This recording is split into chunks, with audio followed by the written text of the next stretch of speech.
Good morning. Morning. Good morning. Good morning. Let me see some of those smiling faces. Ooh, happy Saturday. I like your shirt. Well, thank you. Happy Saturday, guys. Happy Saturday. Peter, Mariella says she won't be here this Saturday. Get your asses on camera if you can be on camera. I don't want to be looking at these black boxes. Got you. Pressing.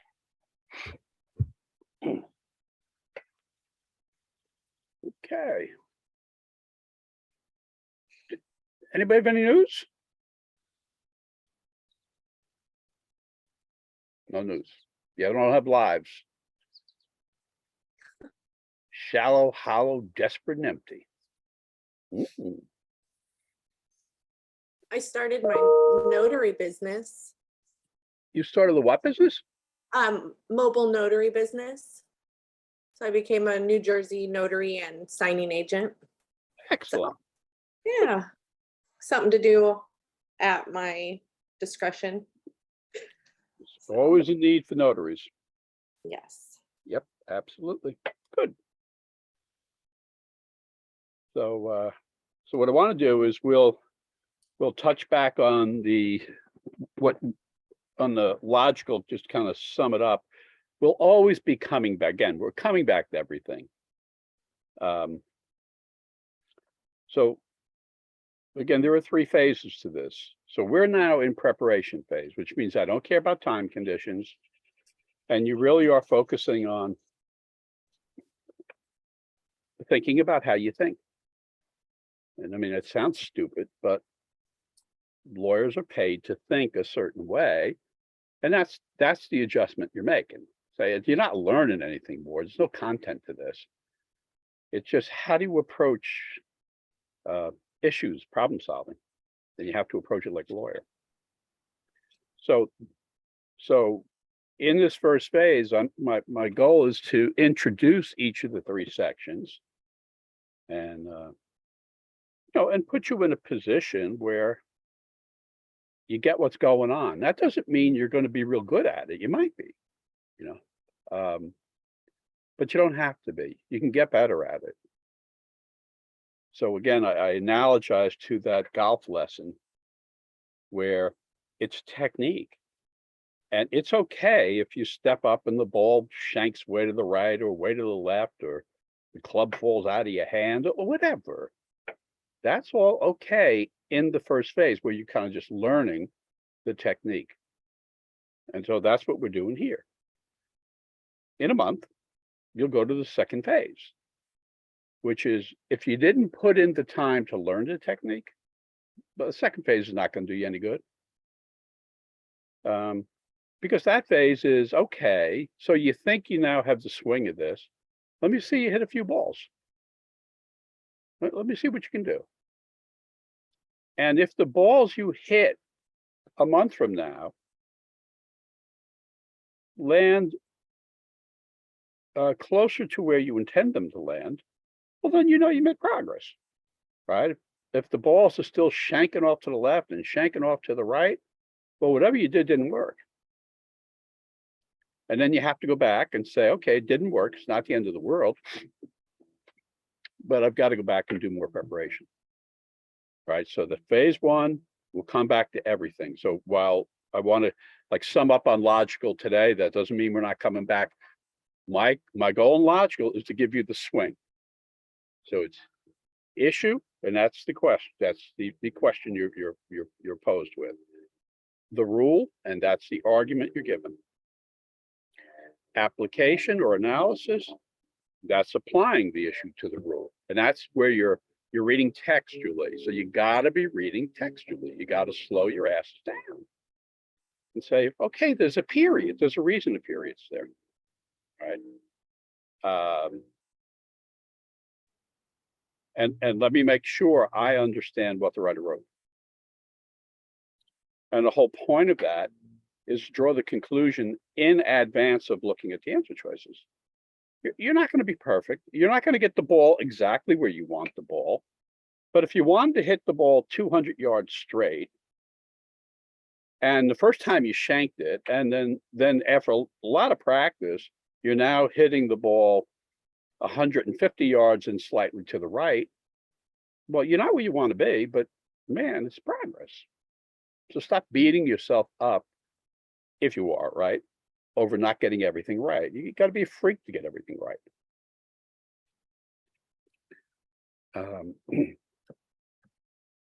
And just a reminder, now next week there is no session. There's no scheduled class next week. I will be visiting my grandson for his first birthday in Baltimore, and I'm sure you wouldn't want to keep me from that. So we just added an extra week at the end of the cycle.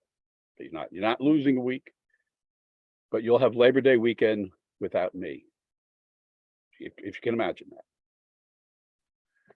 All right.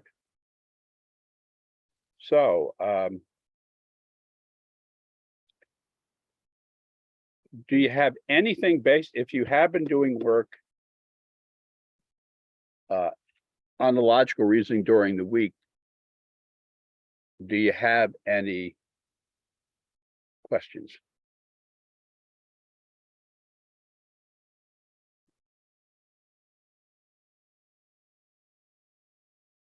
I'll take that as a no. Why are you so quiet today? What is everything okay? Now I'm worried. Julie's not here. You know, what I'm wondering is, did you guys get 2 invitations? Yes. Yeah. Yeah, and I think that may be what's happening. Is that first, I don't know what happened, because when I tried to start the thing this morning, it wasn't there. There was no meeting. So it's like whatever that first one I sent out, it There's wasn't only 9 people. Yeah, but right, but it was substantially down. And here I have something from Sharita, Wow. and she's in session 3, but it's not this session 3. So I'm thinking some people have gone to that other link. So let me get this off to Sharita.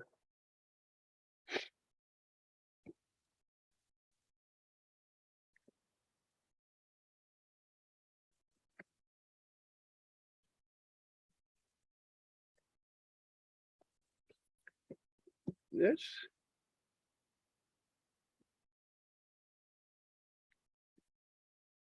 Okay, we'll see what happens. So you have nothing on, no questions on the logical reasoning? Okay. Hold on.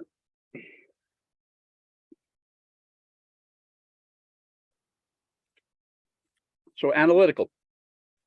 Take a deep breath and forget anything you've heard, and just pretend you've never heard, which you may not have, right? Because the only thing you may have heard is something called logic games, which isn't on this test. So just clean the slate and understand the purpose, right? The purpose of this whole test is it's just measuring, based on your responses, do you think like a lawyer? Well, it kind of makes sense because you want to be lawyers. And again, I don't know that it matters, but just like this week, lawyers really do think a certain way. And you have to say, can I do that? We don't think with our hearts. It doesn't mean we don't have hearts, but we don't think with them. So just get a feel for this. In my world, right? There's a case where there's been a healthcare proxy and there's been a power of attorney, and there's been a person who has suffered an illness, suffered it's psychosis, right? So the person with psychosis can't make any decisions for themselves. And the only real financial asset they have is their home, right? So the dad left his son with power of attorney. And the devil is that when the power of attorney, when that was written up, one box was not checked. And the one box, so there are about, gosh, like probably about 18 boxes. 17 of the boxes are checked, right? The one box that's not checked is the power to gift everything to yourself is not given to the son. Son has every other power, but not the power to gift everything to himself. Well, the only way the house can be protected as a financial asset is if it goes to the son. But the son doesn't have the power under the power of attorney to do precisely what he needs to do. And that's the type of stuff you're going to come up with. Are you able to step back, step away from, this is not what anybody intended. It's a million years. I know these folks. It's certainly not what the dad intended. Can you step back and think about ways, creative ways? You may have to say there's no way out of this. Because in law, there's this presumption of regularity. So if the box isn't checked and the person filling out that form at that time was in the presence of attorney and had to evidence of awareness, well, then you can infer that the person absolutely did not want to give that power. But that person didn't envision this circumstance. And had that person envisioned this circumstance, I know he would have conferred that power. So do you get, as an attorney, you step away from, none of this is personal. It doesn't matter if it's a fair outcome or not. Can you take that information and counsel a client who's going to be very upset and say, well, here are the options. So it does, I think, take a certain personality type. So do you guys think you can do that? I'll take that. You guys are very quiet today. Yes. Thank you, CJ. Yes. There you go. I mean, it's like I'm sitting out here alone, which I am. Well, Shelby's here somewhere. Yeah. Okay. So the test is all about this, right? So in analytical reasoning, it's not a game and it's not formal logic. And that doesn't mean there isn't overlap. There's overlap with a bazillion different things. On the LSAT, you know, if you're in logical reasoning, you're going to be tested on the difference between percentages and real numbers. Well, that's economics.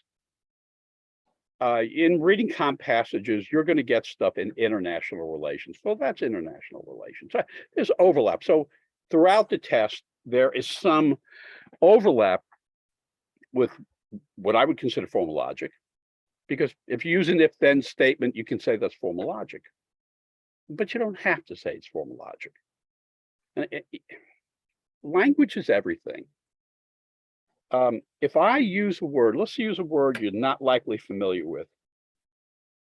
Backwardization. Would it be fair to say you're not familiar with the word backwardization? Yes. Yes.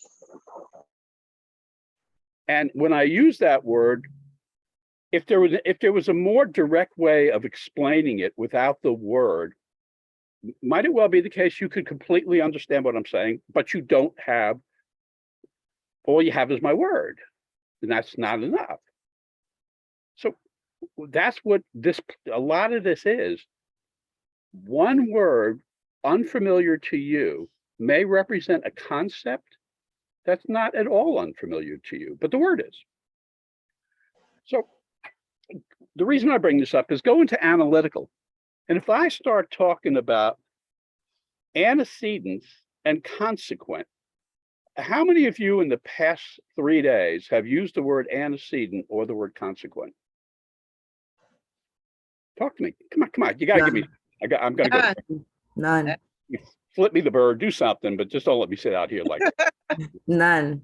I mean, okay, but it's, to me, this is important because I can make something seem remote.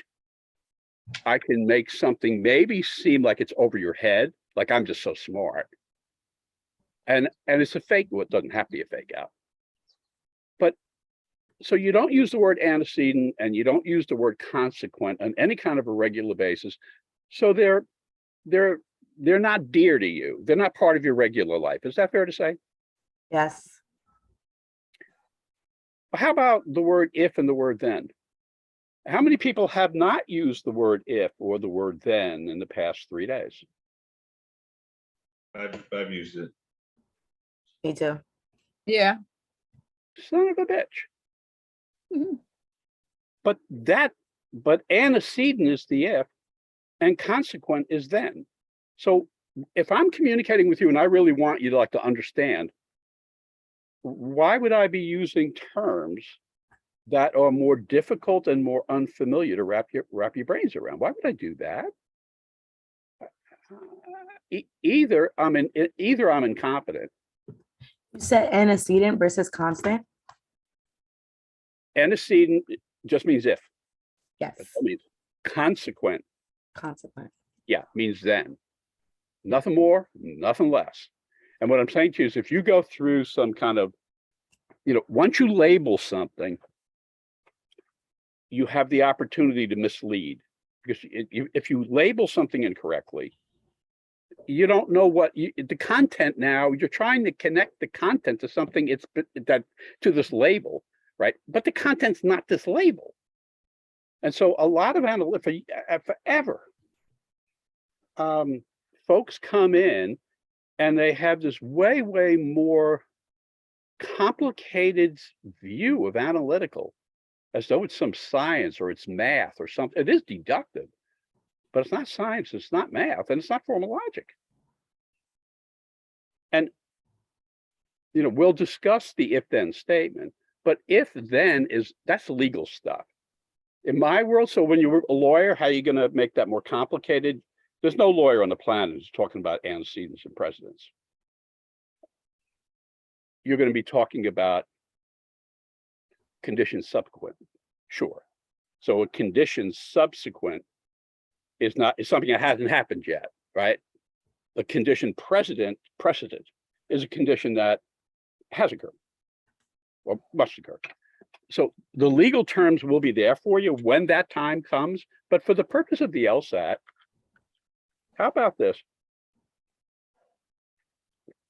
You're going to say, when you see the word if, you're going to say, son of a bitch, it's the word if.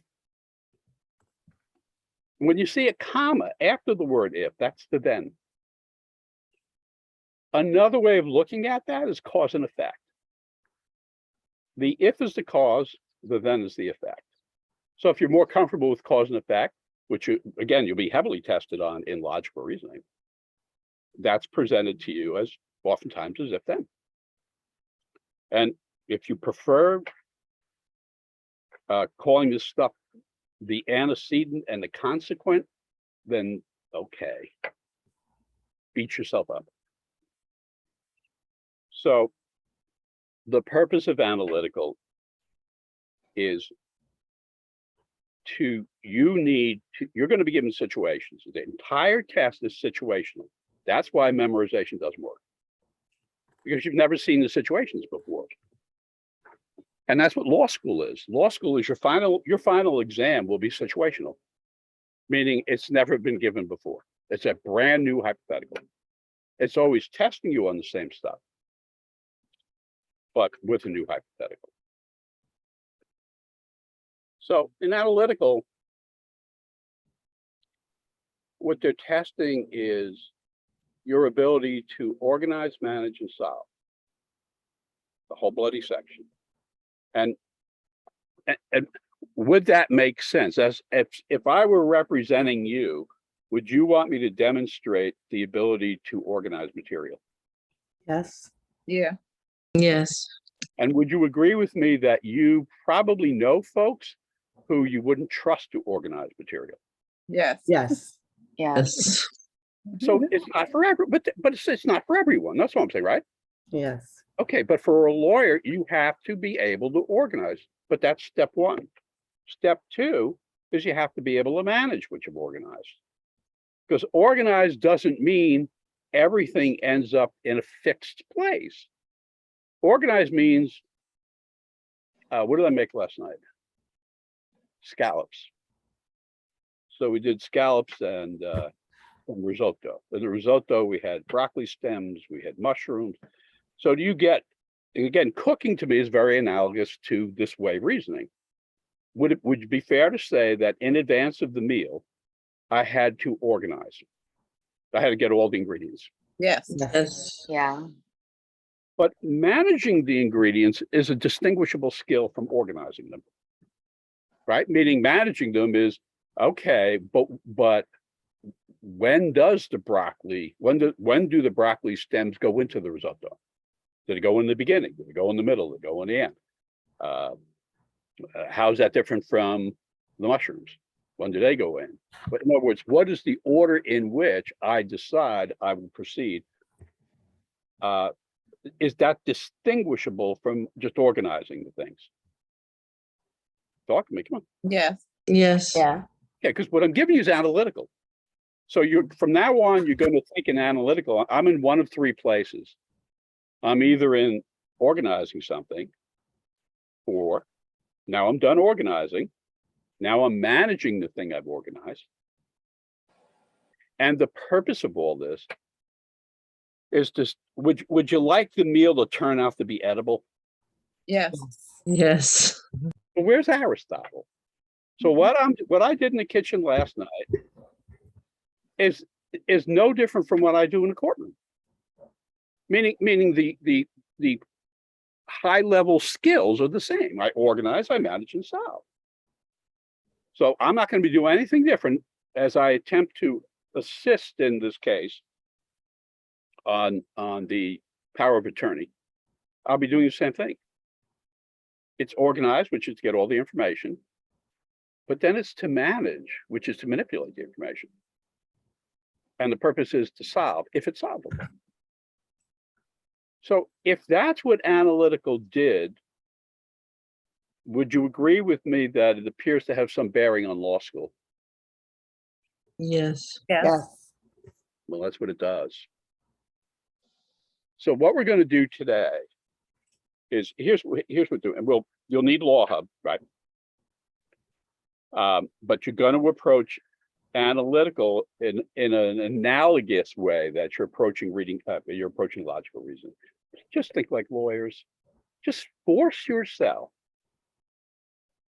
to say, okay, I'm gonna, you can use IRAC for this and say, with respect to analytical, the issue is, what score do you want to end up with? That's the issue. So for some of you, now, again, that may change as we go through this process, right? Because the score you want reported in analytical has to be viewed in conjunction with the score you're reporting in the other areas, right? Because ultimately you got to have a score high enough to get you in. Okay. And I'm supplying the rule, meaning here's how you go about it, which is the technique. So the technique here is the rule. Okay. We're going to apply the technique to the issue, which is the score you ultimately want, and we're going to end up with the conclusion, which is what can you actually achieve. So just like in logical reasoning, analytical can be broken down into categories. So remember we were talking about in logical reasoning, when I say the categories, they're the issues, right? So if we're in logical reasoning, you're approaching it like a lawyer. And you're saying, okay, well, this test never changes. I have at my disposal Law Hub, which gives me firsthand evidence of prep test 19 through prep test 92, I think with one exception in there, right?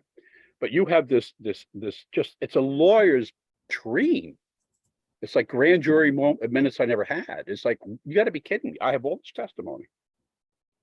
And the more you review thoughtfully, the better your chances of succeeding. So we say, okay, this firsthand information, which are the released exams, inform me factually that on every bloody one of these, 70 exams, on every bloody one of them, in logical reasoning, they've directed me to solve for flaws, assumptions, conclusions, principles, paradoxes, strengthening arguments, weakening arguments, parallel reasoning, role in the argument, argumentative technique. Bingo. That's it. If you go back over every bloody exam, aren't you going to have firsthand evidence, right? So this isn't the ever popular "I heard." I don't care what you heard. Who spoke the words, and do I get to question them? Right? Here, it's firsthand evidence. It's the actual exams. So I don't care what somebody says about the actual exams. I have them. But wouldn't you agree with me that if you use that information, you would come to the conclusion that on your test, you will absolutely have to solve for flaws, assumptions, weakening, strengthening, conclusions, principles, paradoxes, and need I go on? Talk to me. Yes. Yes. Yeah. Okay. This has nothing to do with your feelings. This has nothing to do with your self-esteem. Nothing. It's words on a page. So do you get that that's the basis of why in logical reasoning, I'm suggesting basically divide and conquer. Take one issue at a time, take your time, understand it, and just get to the point where you're solving 70% of the time, or 65% of the time, or 85%. You're not solving 100% of the time. Very, very, very few people do that. But it's, again, I just keep hitting the golf ball.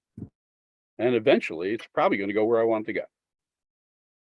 So that's why in logical reasoning, you're preparing that way. That's my mind, that's what my mind suggests.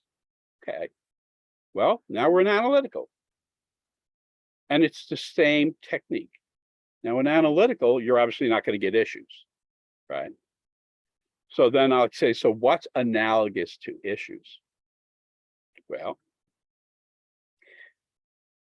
if the purpose of analytical is to demonstrate the proficiency, your proficiency to organize, manage, and solve, would it be fair to say that in order to organize, it'd have to be some kind of, oh, I don't know, I'd have to be able to articulate an organizational principle that you're following. I'd have to be able to describe, well, if they're requiring you to organize, shouldn't you be asking me, well, in what ways? Yes. Yes. Yeah. Yes. So does anybody need Aristotle yet? And you're not going to get formal logic in law school. It's not there. Not in any class, not at any time. So that's not what the test is looking for. Okay. So now, just like we would do in law school, and just as we did in analytical, I would suggest you experiment with a spreadsheet. And what we're saying in logical reasoning, the spreadsheet, you'd have the columns and the rows, right? You know, so the columns are the vertical things. And in the columns, you'd have flaw, assumption, weaken, strengthen, conclusion. And then in the rows, you'd have the exam number, the section number, and the question number, in which the flaw issue appeared, the assumption issue appeared. Does everybody get that? Yes. Yes. Does it make sense? Yes. Is it any trick or any shortcut to this? No. But if you out-prepare your adversary, aren't you at an advantage to your adversary? Yes. Yes. Oh.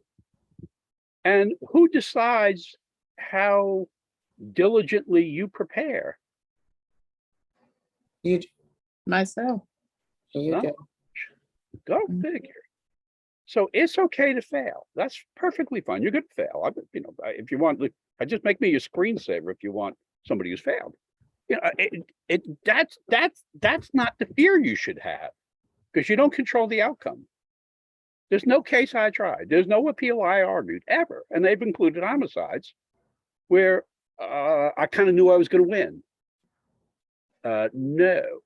And so there's nobody at the other end of my voice who really can say they know they're going to go to law school. You don't know that. You can feel it. You can want it. You don't know it.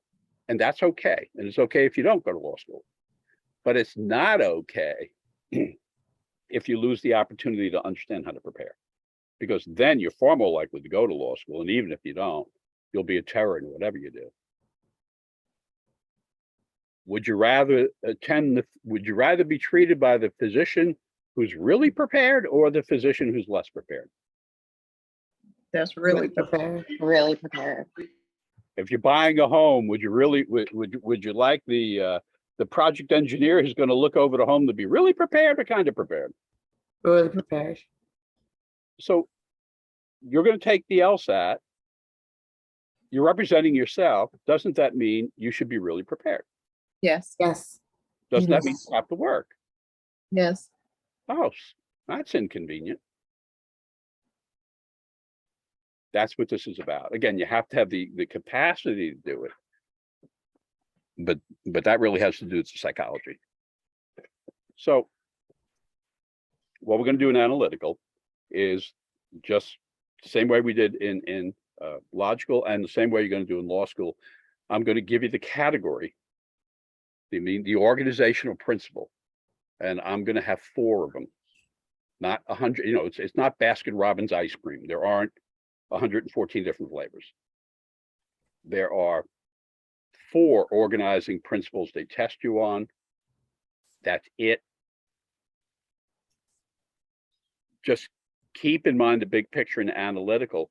No section of this test is designed to be completed successfully for somewhere around, say, 93% of all test takers. You with me? So if you put 100 people in a room, everything's been pre-tested.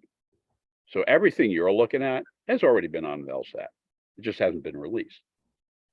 So they know that maybe one of the 4, and again, when I use the word hypothetical in analytical, I'm speaking about one of the 4 scenarios they give you. You're going to get 4 scenarios, right? And I'm using the word hypothetical. You can use the word scenario. And they know damn well that well under 90%, well under 10% of people taking this test will complete any given section successfully. So as time goes on, you want to think about what the issue is, what score are you trying to achieve? And the test in the past runs on, my gut now is it's probably about 63%. In other words, the representative test taker is getting 63 out of 100 questions right. Now, if you get roughly 63 out of 100 questions right, and your GPA is not mine, like mine was 2.68. If you get 63 questions out of 100 right, and you have a decent GPA, where do you think you're going to be next year? In law school. You got it. So you can't compare this to college. You can't compare this to, I got a 63. Even I had trouble getting 63s in college. So again, going to this lawyer thing, right? It's all done up here. It's a piece of business. It's not what I want. When I want intersects with what I can achieve, cool. But it has to intersect with what I can achieve. So again, as you approach analytical, some of this stuff is diseased hard. And that's purposeful. And it's not all diseased hard. In fact, 75% of it is approachable. But if you, is it just me or have you made poor choices in life? Made poor choices Yeah. in life. And would it be fair to say that's not the most pleasant event? Yes. Well, you know, the LSAT is about choices. For most people, again, there's going to be 5% of test takers who can complete the test. They're the ones I refer to as freaks. Right. I mean, they're just freak bright, not free. It's not a personal thing. They're just freak bright. It's like, okay, better you than me. For the rest of us, this test is designed not to be completed, which now informs how I prepare and what my objectives are. So as you're doing this, as you're preparing, if you're working on a hypothetical and it's simply kicking your ass, let go. We're going to work on some stuff today, but this is where you really use the analytical library.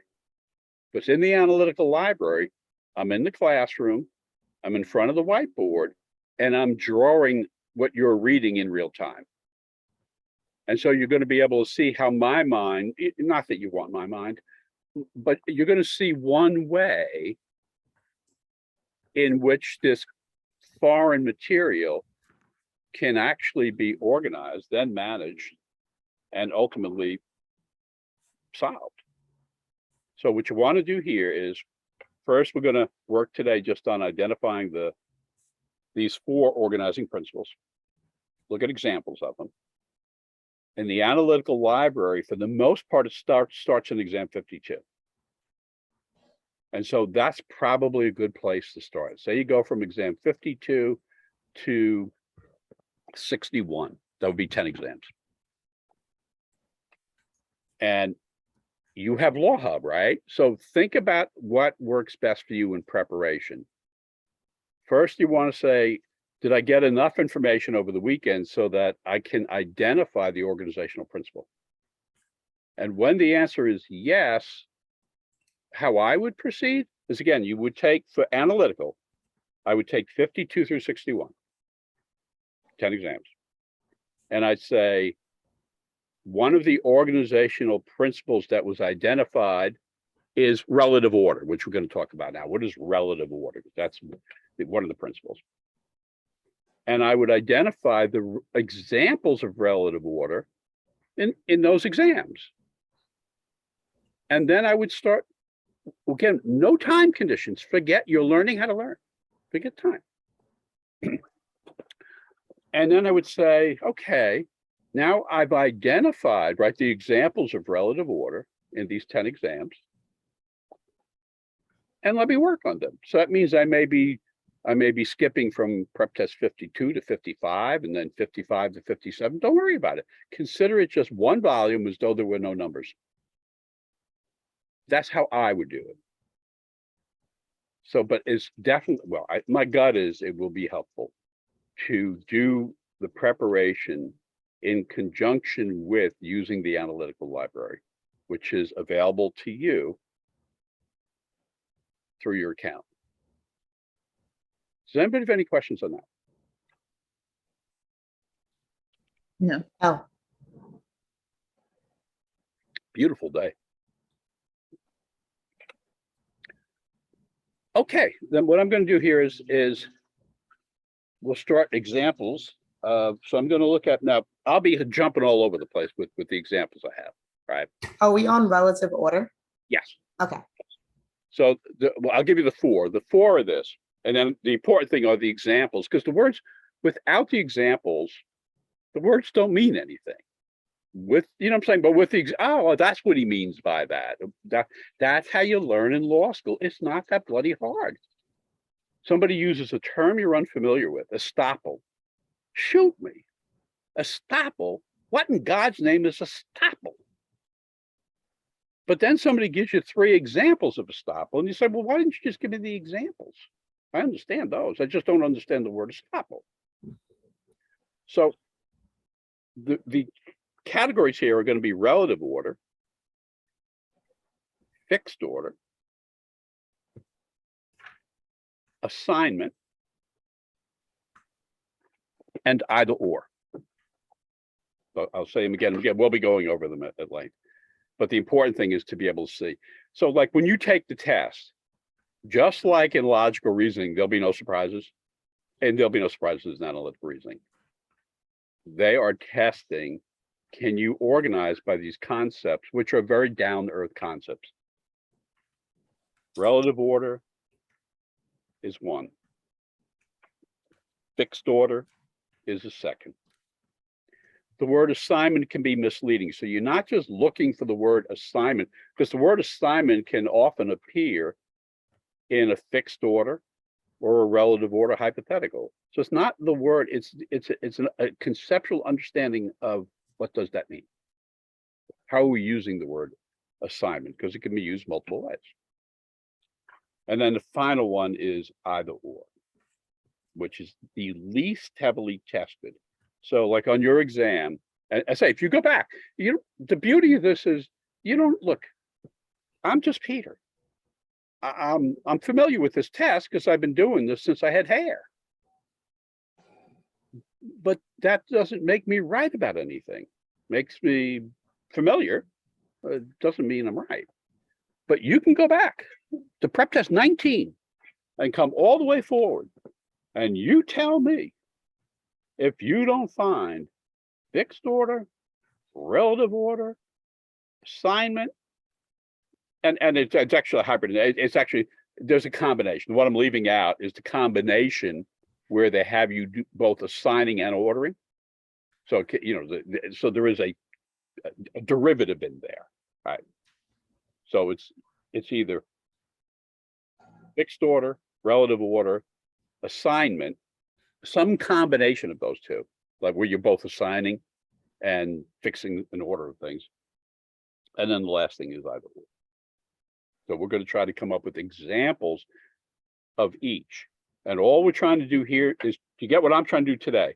These are the organizing principles. These, when you go to prep test 52 through 61, right? And of course, go back to prep test 19 and work on your own, but there are no videos there, right? So it might make sense to start at 52 through 61 and use the videos to assist you in becoming familiar, because analytical is not at all familiar, not in this form. And so everybody has to learn it, no matter whether you went to a prestigious undergraduate school and actually learned stuff, or you went to some of the places they paid me to be in front of the room where it's almost impossible to learn stuff. None of that really matters in analytical because it's all new stuff, just like law school. So let's look at examples of, let's explore. Now we'll use an example to like, what does it mean? How does the word order is being modified by the word relative, right? Like, so what's with that? So let's go to in Law Hub. So let me minimize my screen here and go to Law Hub. So we want to go to Law Hub and go to prep test 38.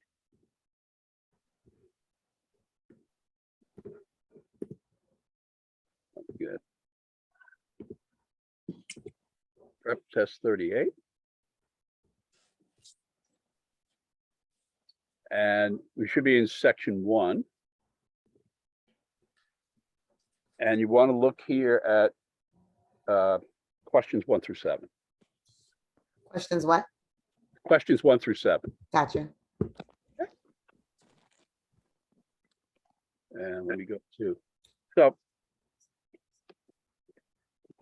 first what I'm going to do is I'm going to read directly from and understand what they're doing in analytical. So I'm just going to read what's on the screen in Law Hub, and then I'm going to share my screen and show you how that breaks down. So what you're doing is you're opening this and you're saying, okay, the car drives in the center ring and there are 8 clowns, right? And they give you the letters.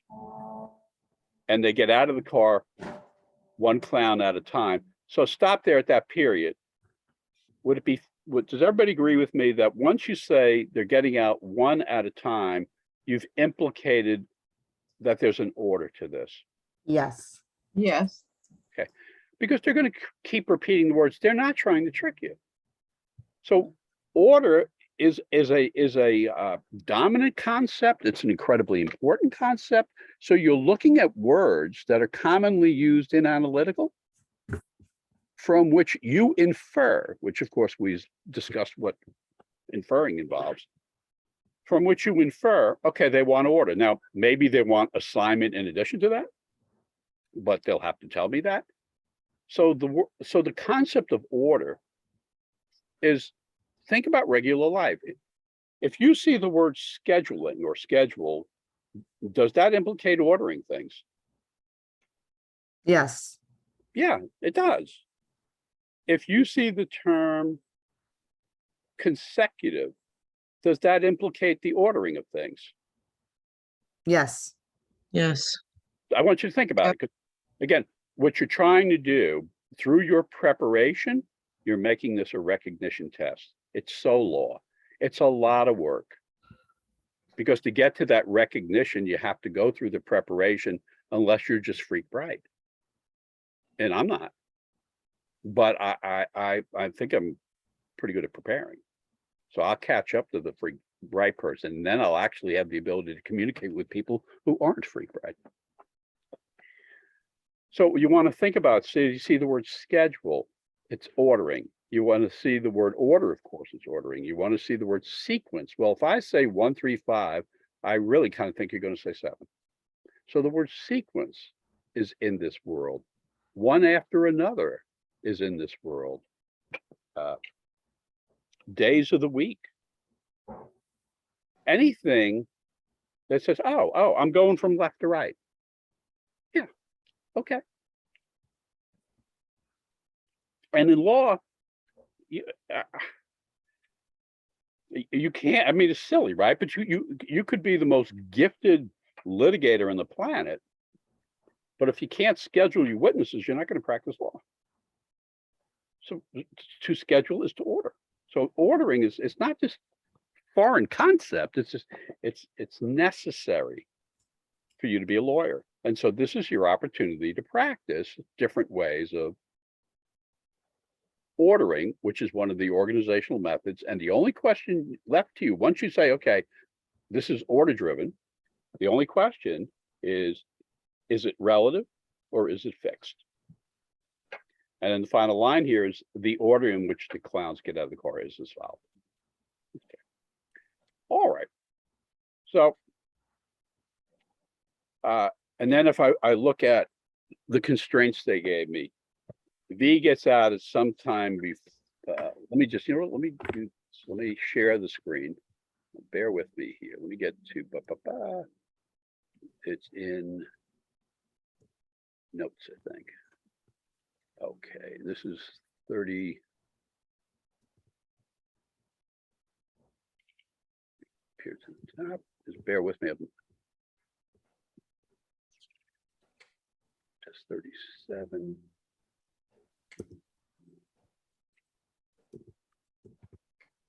It is 37, right? 38. 38? Yeah, 38. Okay, thanks. Test 1. Okay, so hang on, I'm just going to share my screen and show you how you proceed, what it would look like. So go here to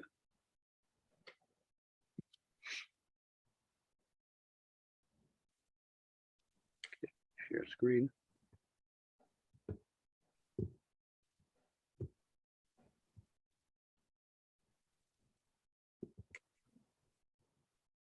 Okay. So are you guys looking at the screen? Yes. Yes. Yes. So again, keep in mind that this is designed to take time. And so the purpose of preparation is to give you a better shot at time. But this is where it would look. I have now for me, and again, you want a formula for yourself. Like for me, I tend to place the letters from left to right at the top. You don't have to do that. You could do them vertically. You could do whatever you want to do. But I would always have a place to take the original letters and represent them. So for me, it's across the top.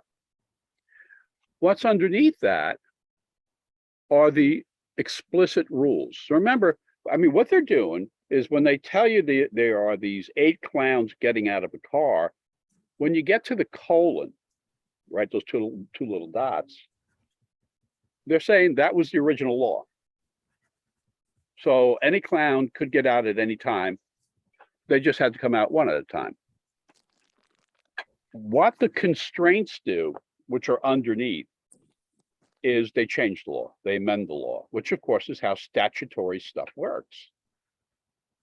Analytical is statutory construction. If you're going to be, Vicky gave me something to read yesterday, and it was a provision in a regulation. And before we're done, like I don't have it today, but before we're done, I'll have to share it with you. And it's diseased. I mean, to read this stuff is simply diseased. It's not that there are so many words, it's the way in which the words are presented. So analytical reasoning is quite different. Logical reasoning is testing lawyering skills. Analytical is testing your ability to read statutorily. So you can't survive in law school if you can't read a statute or read a regulation, and they both require statutory reading. So I can just, from my diagram, like I'm not looking at the Law Hub now, from my diagram, I can, pretty sure I can say that the first constraint is that V had to come out sometime before Y and Q. And so that's the way you don't have to represent it this way. That's the way I represent it. The second constraint, and then what you're doing, you see these lines up here, you're underlining. So when you have V, Y, and Q, you'd underline V, you'd underline Y, and you'd underline Q, meaning I have information about those witnesses. The second constraint tells me that Z comes at some time before Q. Now, maybe they said Q comes after Z. Okay. I don't care what they said. That's what it means. Z comes before Q. The third constraint involved R coming before T and T coming before V. And again, everything is getting underlined as I do this. The fourth constraint is telling me that V comes before S. Okay. And the fifth is that R comes before W. That's your first task, which is taking the amended language, the constraints, and putting them in this kind of form. So, but again, you could do that on the side, you could do that anywhere. But that has to be done correctly. So if I just stop right there, this is phase one, there'll be phase one of everything you do. Does everybody see what I've done and understand why I've done that? Yes. Not. Yes. And like, you guys can't do that? And the underlines represent the constraints, correct? Yeah. In other words, yeah, Aisha, it's, in other words, what this allows me to do now, the principle is this. If there are always, again, there are always exceptions to every rule, and there are exceptions to principles, but they're called exceptions for a reason, which is they don't arise all that often. So here's what you're looking at. The reason I'm doing this underlining, and I'm suggesting you do this, right, is when I'm done, wouldn't your eye go to letter V? Yes. And as a Yes. backup to that, wouldn't your eye go to letters Q and R? Yes. And what that's doing is it's like witnesses, and the witnesses give you additional information. So maybe V's giving me 3 pieces of information, right? So just based on that, like when I get V, I get information about S from the fourth constraint. I get information about R and T in the third constraint, and I get information about Y and Q in the first constraint. V is a very powerful organizing principle. So up here, what you're doing in analytical is there's this next critical step. It's not just put these 5 things down and start answering questions. No. No, no, no, no. You put these 5 things down and then you're saying, okay, how do I bring this information together? And the way you bring it together is basically you merge it. So this is what you want to practice. So here I'm saying, well, for me, if I started with the V, right? So imagine the first thing I drew here was the V. Would it be fair to say, if I wanted to eliminate in other words, what you want to take this symbols and make them visual. So if I work with the V and I go to rule number 1, and it says V has to come before both Y and Q, I could just draw V, Y, and VQ. And then this constraint, number 1, is visual. Don't have to worry about it anymore. V also has to come before S. So I'm looking at this, wait a minute, you're looking at the totality, not just the individual constraint. So when you're looking at this, and this will take time, but you see, wait a minute, V's coming not only before Y and Q, but V's coming before S. So I can take the first constraint and the fourth constraint and just draw V coming before Y, coming before S, and coming before Q. Does everybody see that I've taken the first constraint and made a visual and taken the fourth constraint and made a visual? Talk. Yes. Yes. And then we go to the third constraint, which is that R and T, in that order, R and T have to come before V. Well, then I would draw, okay, R and T have to come before V. So now I would have drawn R, T, V, and then Y, S, Q, and I have eliminated the first, the third, and the fourth constraint. And what do I have left? Well, if I come here, Z's got to come before Q. Or I say I come up to the second constraint. Then all I have to do is draw this in here. That Z has got to come sometime before Q. Okay. And the last thing I had was this final constraint that R's got to come before W. Well, here's my R. Let me draw an arrow in W. I'm done. I'm done. Now can I manage this? So organizationally, this is relative order. Nothing is fixed. These things float around. All right. And all you do now is practice. Forget about the questions. Forget about the questions. You look at this and you say, all right, so I'll ask the questions of myself. Well, I'll give you I'm conflicted. I don't want you to get the stuff wrong, but if I would say to you, based on what we've drawn here, what is a complete and accurate list of the clowns, any one of which could come out first? V. Complete and accurate, not accurate, complete and accurate. It could be R or it could be Z. It could be what? It could be R and it could be Z. Correct. And that's what makes it relative order. In other words, we don't know which one is right. You could now break that down and say, well, let me create 2 scenarios, one where R is first and the second where Z is first, but you shouldn't need to. So, okay, so now how about this? How about if I were to ask you for a complete and accurate list of any clown that could be last? It will be W, Y, S, Z.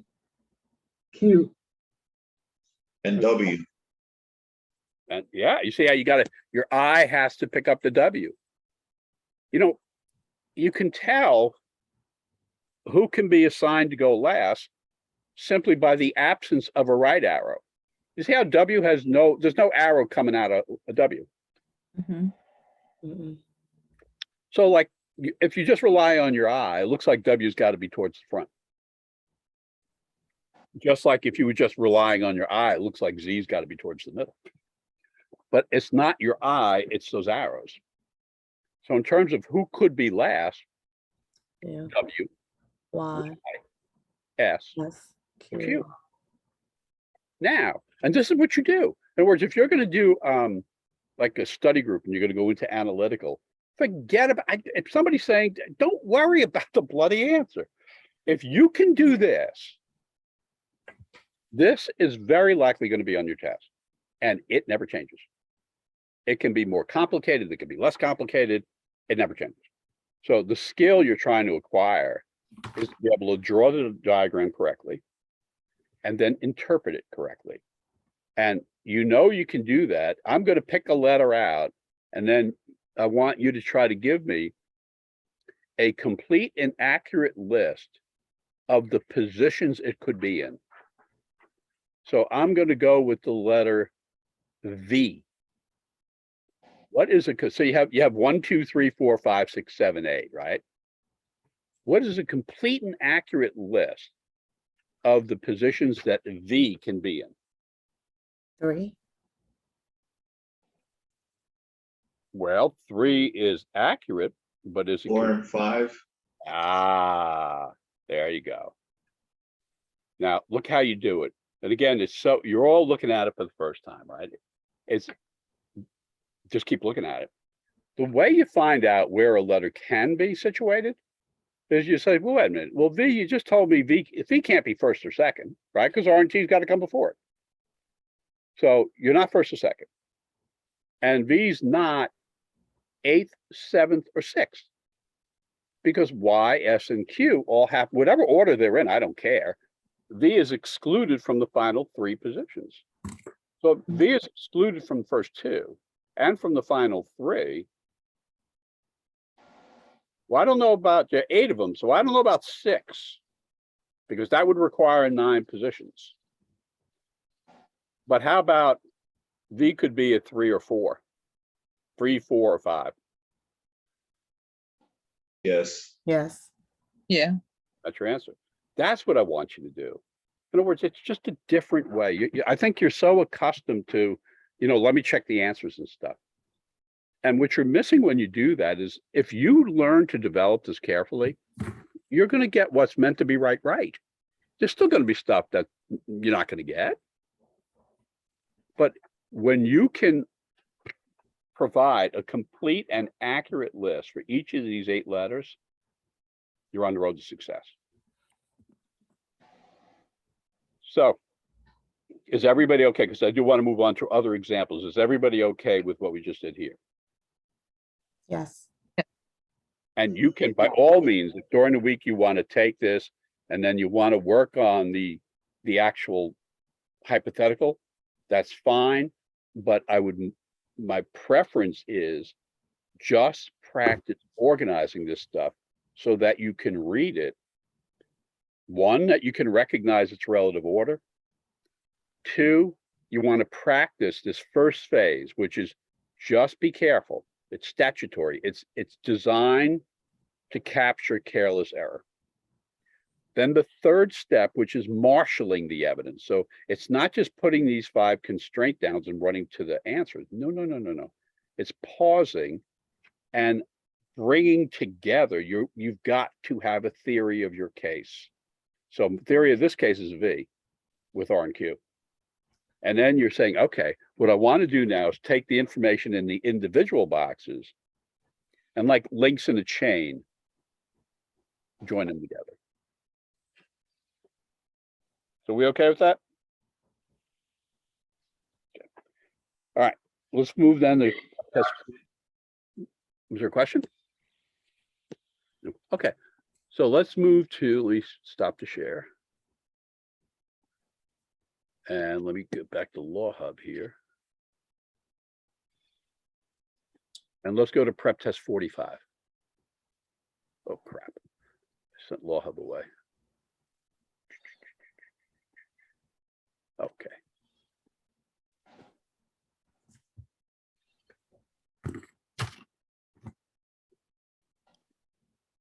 Okay, so let's go to prep test 45. And again, we're still in relative order. You said, are we moving on to test 38? Prep test 45, section 1. And the question number are going to be 1 through 6.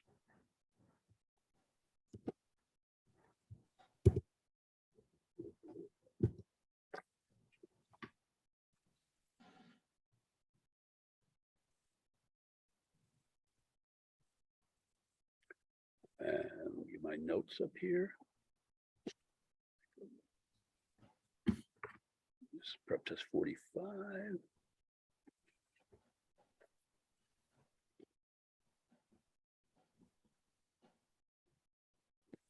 Okay, let's minimize that. Okay, is everybody on prep test 45, section 1, questions 1 through 6? Yes. So again, relative order is when it goes to, it's really, really important.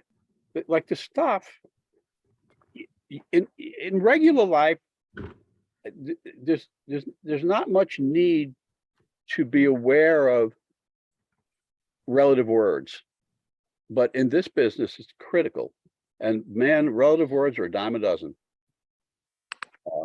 Anytime you characterize something, that's a relative word. Like if you say it's warm out, what the hell does that mean? I mean, is warm to you the same as warm to me? No. No. And so there are so many words, you know, I'm better. Well, what the hell does that mean? So relative words are words that they yell out for misinterpretation.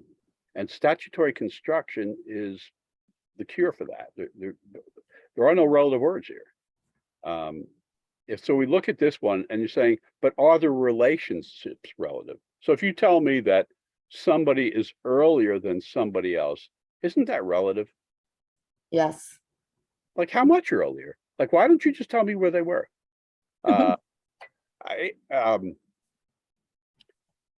So here we have Patterson meets individually with 5 clients, and they tell me, so Patterson is meeting with R, S, T, U, and Y, and also goes to the gym by herself for a workout. When you get to the period, you stop because the writer's not your friend.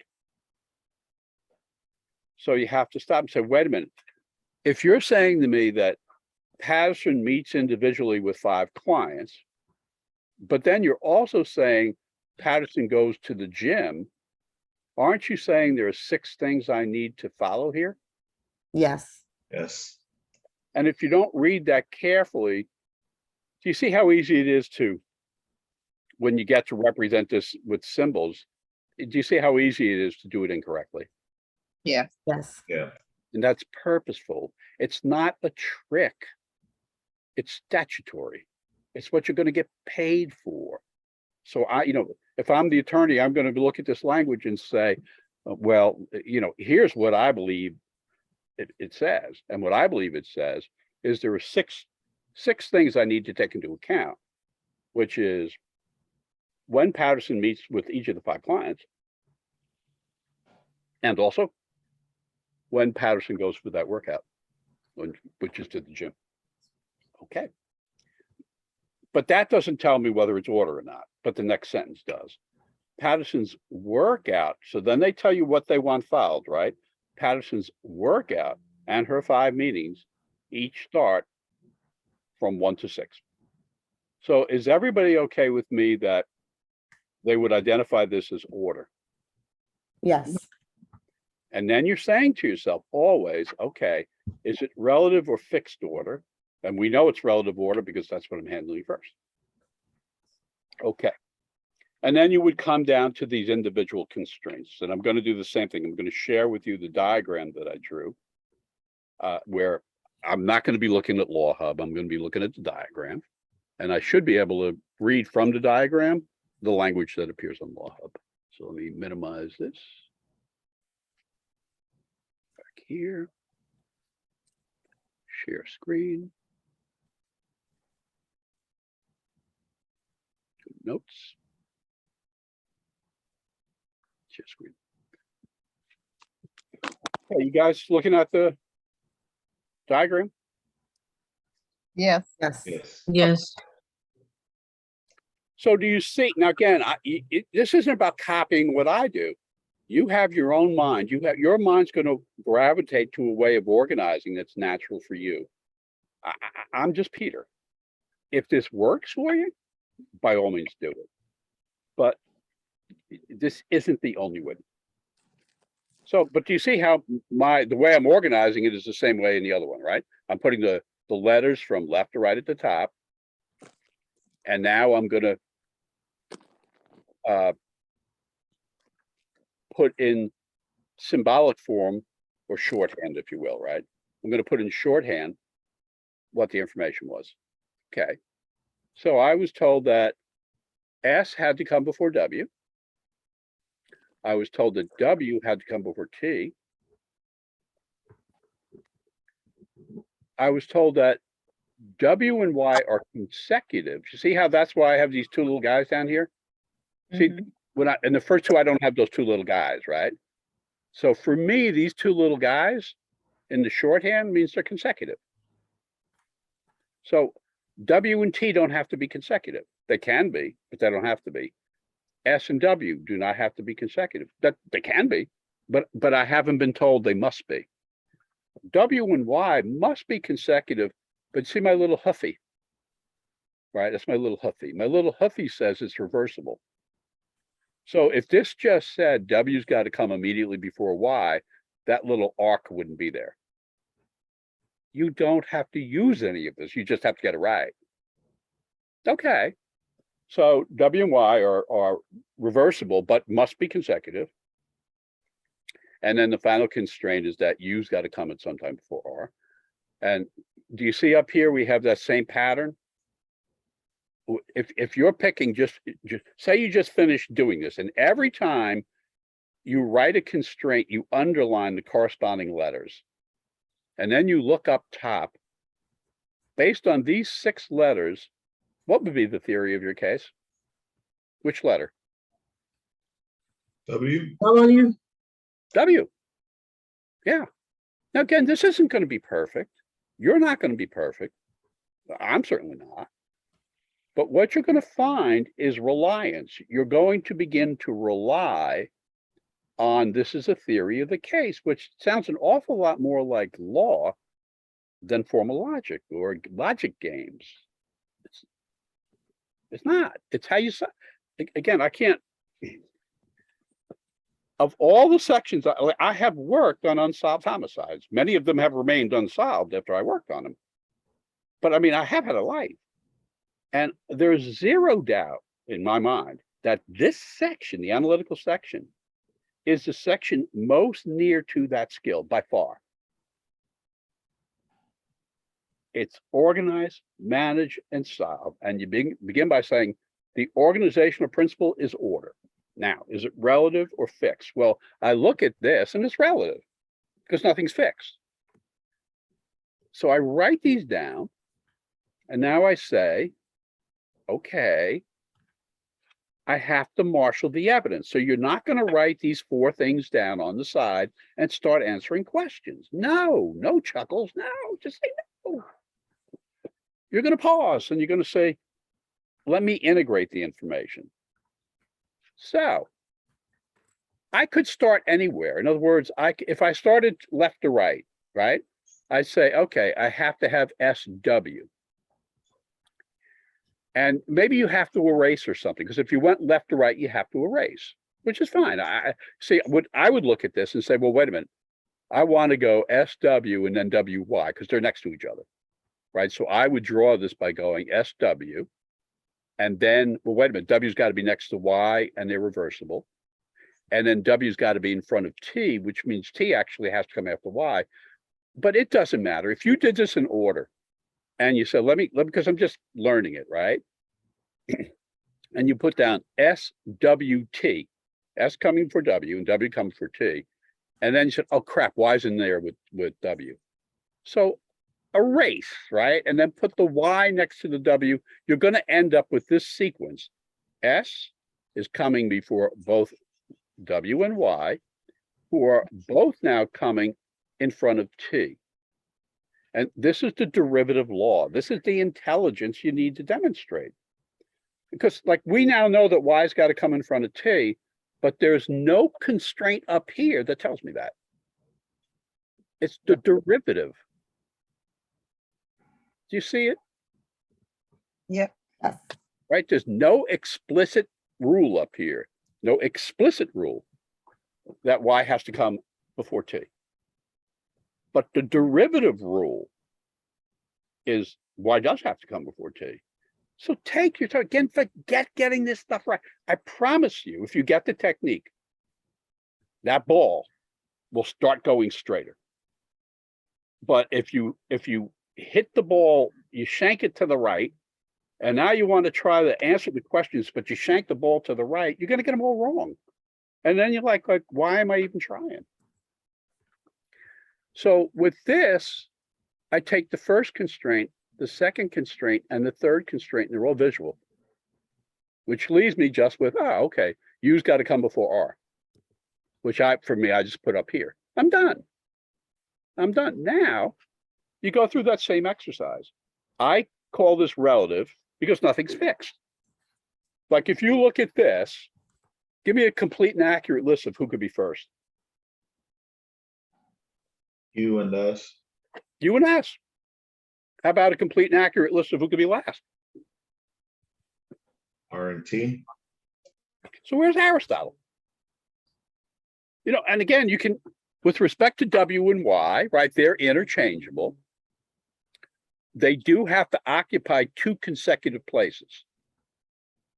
But other than that, they can't be first and they can't be sixth, right? So you look at a WY, it's going to be 2, 3, 3, 4, 4, 5. So if you wanted to change this into a fixed thing, into fixed order, you could do it. I wouldn't.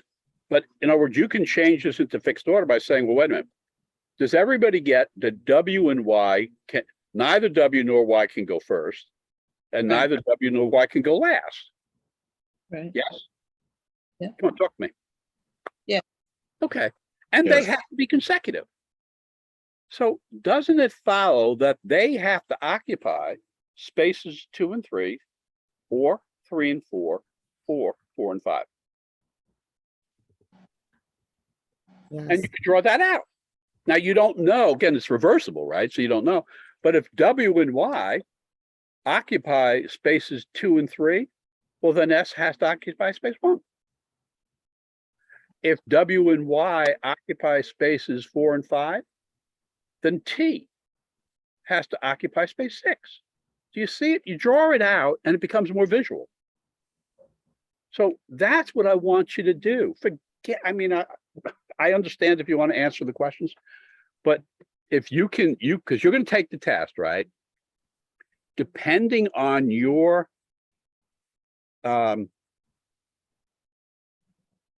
ability, you may have a very defensive plan, which says, you know, I'm just going to get 2 of these. I'll make sure I get them right. I'm going to rack up, say, 8 out of 10 on the first 2. And then I'm going to scramble for the rest of analytical. And if that's where you are, then you do want to, then here you want to make sure you get the 8 out of the 10.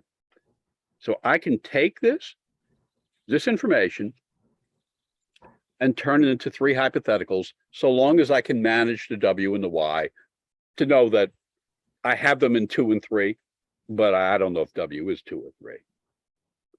So is this example of relative order consistent with the first example we did of relative order? Yes. Yes. And you get what I'm trying to get to you is the way I would prepare, which again, doesn't mean it's the way you should. The way I would prepare is I would identify one category of thing and really practice, not just doing this, right? Step 1, explicit. Step 2, meaning step 1, just put this into shorthand. Step 2 is pause and build your case because it's meant to be built. Step 3 is to manage and solve. Okay, we're okay now. Then I'll go to the third one. Any questions? Okay. Stop the share. Third one, we're gonna jump ahead here to all the way up to prep to 65. So let me go to Law Hub. Peter, quick question. Would the answer have been E? I'm not looking at any of the, Okay, bear with me because I really do want to get the diagrams up there, and you actually have the answers. In other words, you'll get the answers on Law Hub. They're there for you. And I just don't want to get drawn into, if I can get you to get the big picture, got you. you'll be golden. So what am I doing here? I'm looking for notes, and I want to go to prep test 65. 65? Oh, Prep test 65, yes.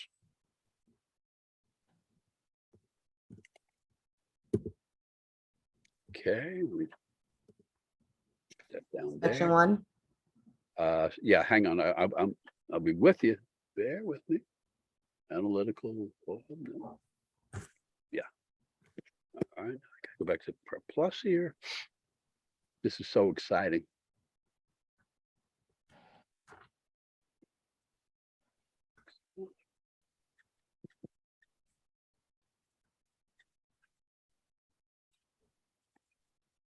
Okay, so it's Prep Test 65, Section 1, and it's questions 1 through 5. So this is the third and final example of relative order, because then we'll look at fixed order. A professor must determine the order. So that's order. You're in order, in which 5 of his students, they give me the letters, will perform in an upcoming piano recital, period, stop. So I read the first sentence. I take the time to absorb it.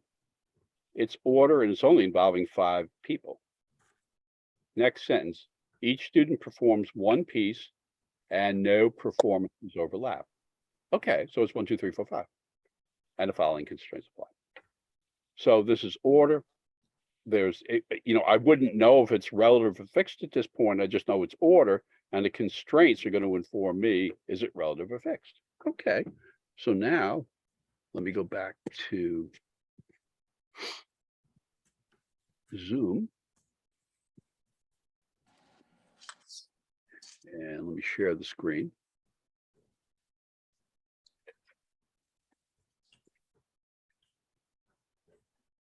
And there we are. Okay.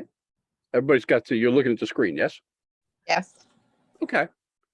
So would it be fair to say these 3 examples, you're seeing me organize visually the information in the same way? Yes. Yes. And don't you think there's comfort in that? Like if you're taking the test and you already know positionally where the information is going to appear, doesn't that give you some sense of familiarity? Yes. Yeah, well, you want that. Because the last thing you want to be aware of are your nerves. No, but preparation is the antidote to anxiety.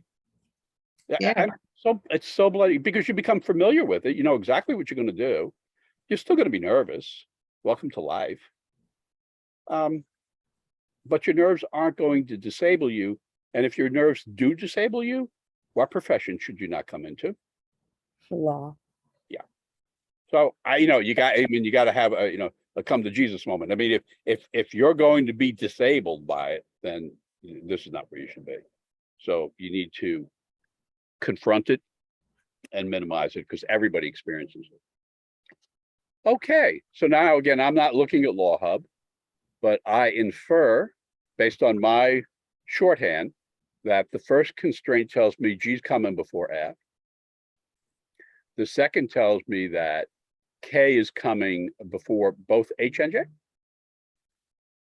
And the third tells me that, and you see how even the constraints are the same? Like we had the same constraint. You're going to get the same constraints. We just had this constraint where, H and F are consecutive. So I have my little lines there, right? But they're reversible. So I have my little huffy, my little arc. there's just nothing that will be new if you prepare. So when I look at these three guys, they're all relative. In other words, when I say relative, isn't it, I mean, nobody's telling me H is third, right? And I'm not getting an explicit rule that tells me H is third, or an explicit rule that tells me that H is either second or fourth. Because if you tell me H is third, I can draw the 6 lines and put the H third, 5 lines here, put the H on third. If you tell me H is second or fourth, I can bifurcate, right? I can have one scenario where H is second and a second scenario where H is fourth. But I can't do that right now. I may be able to do it, but this is so that's what I mean by relative order. Now, up here, what's my theory of the case? And I'm looking at H and F, right? Because there are 2 lines under the H and 2 under the F. Okay. So if you do, and again, you just got to keep your composure and be ready to erase. Do you see how the F, if I started with the F, because I guess out of habit, my eye would look to the left. So the first letter I see is the F, right? It's okay.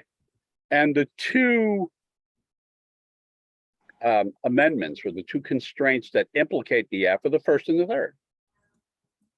So wouldn't it follow from that G, with respect to the F, G's going to come before the F, and the F and the H are going to be next to each other and reversible?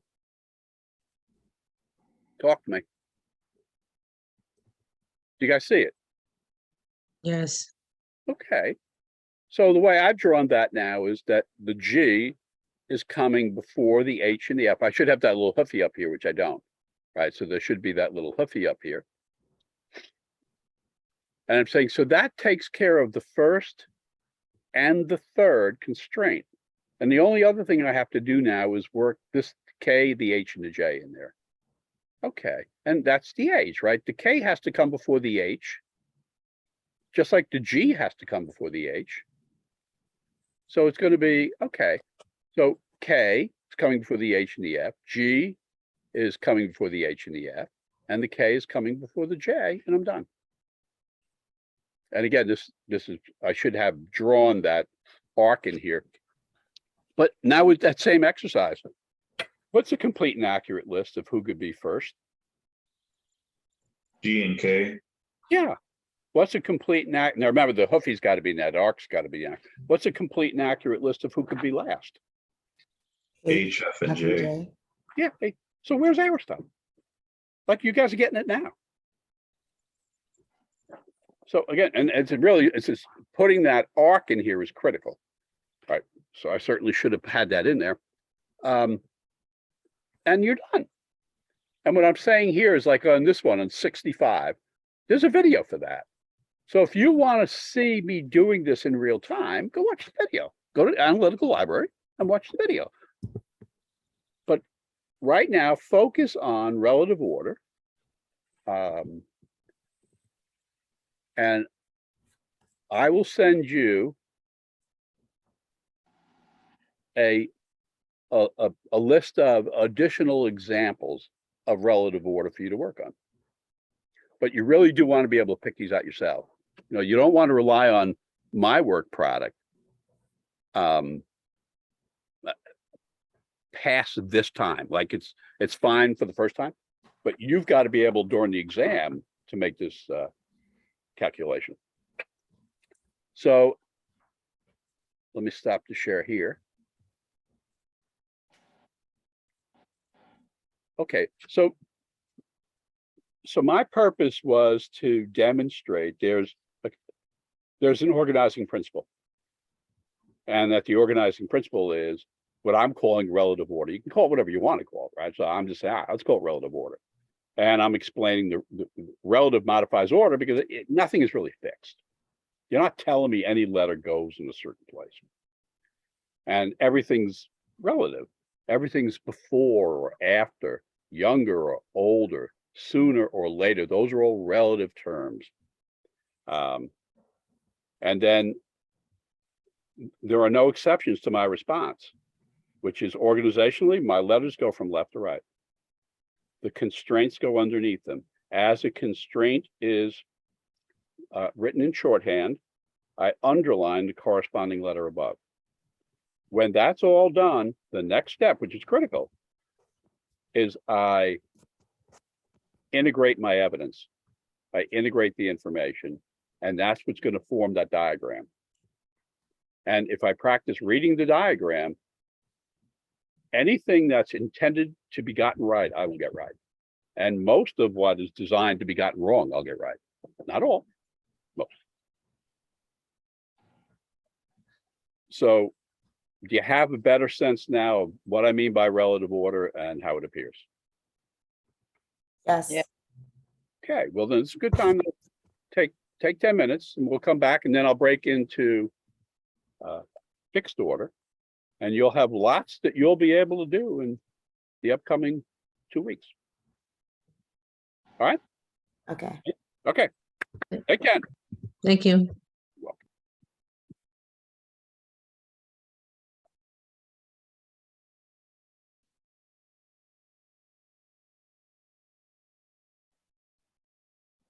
Welcome back. Oh,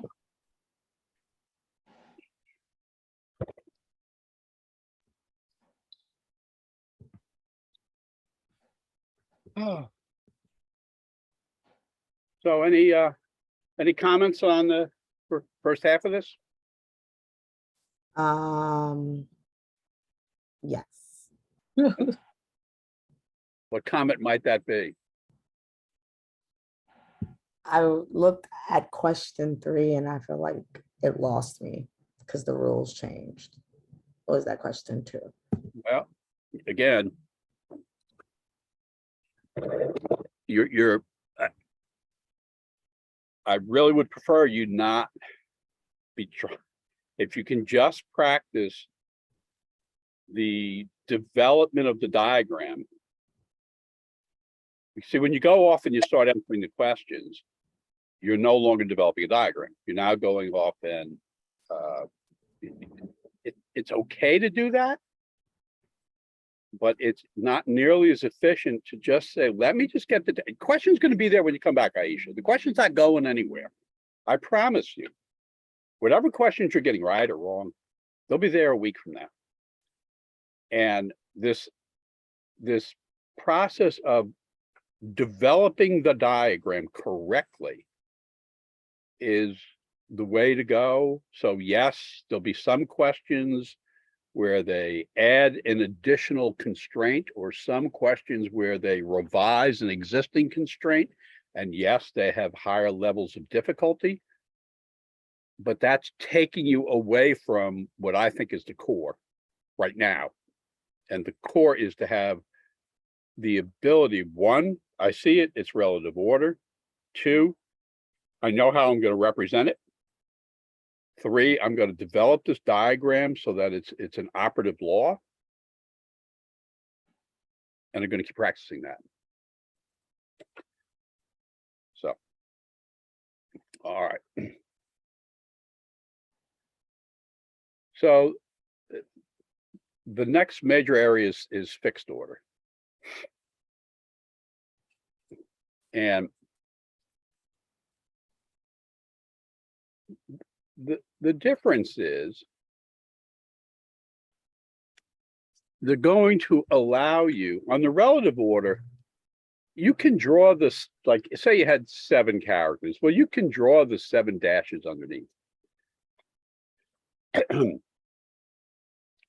But the relative order really is seeing where everything can be and maybe having less reliance on drawing these 7 lines, which you can, but you can't. Oftentimes the variables are so fluid, there are just too many places they could go. Fixed order is when the variables are not as fluid. They still will be fluid. There always will be management. And management is that fluidity. You know, management is like, if you're going to tell me that W and Y are consecutive, but not necessarily in that order. They always have to be managed. Whether I'm in a fixed order or relative order. If you tell me W and Y are interchangeable, well, then I'm always going to have to manage that. So the key here to me is just because the difference is the diagram you draw. So in relative order, once I've identified it, the diagram type that I've shared with you is the diagram type I would draw. That's different from fixed order. So let's take a look at some examples of fixed order. Let me go to my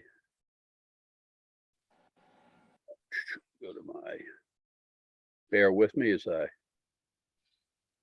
go to my notes here, which have disappeared. Where are my notes? Here they are. Okay.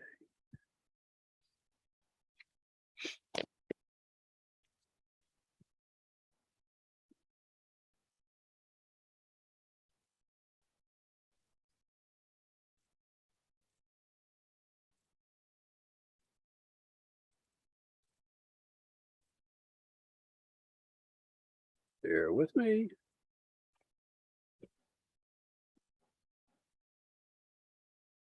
Okay, so we'll go back to an ancient example, which is prep test 19. So let me minimize this. We go to prep test 19, so I need to get Law Hub. And we're going to look at prep test 19, section 1.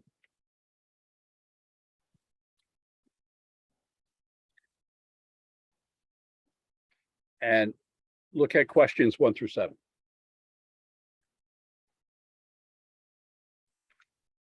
Okay. So again, task 1, right? The first thing you're doing is identifying the organizational principle. Never fails, that's first thing. So here I am on prep test 19, section 1, questions 1 through 7. I open it up.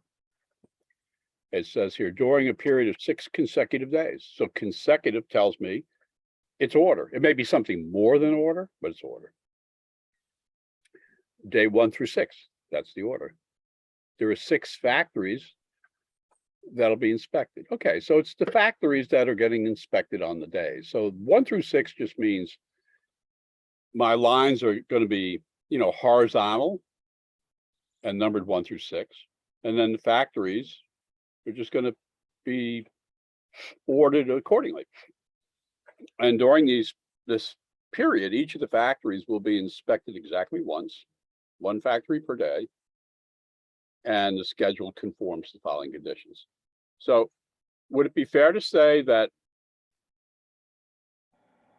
if you were to finish reading that, you would say it's order driven?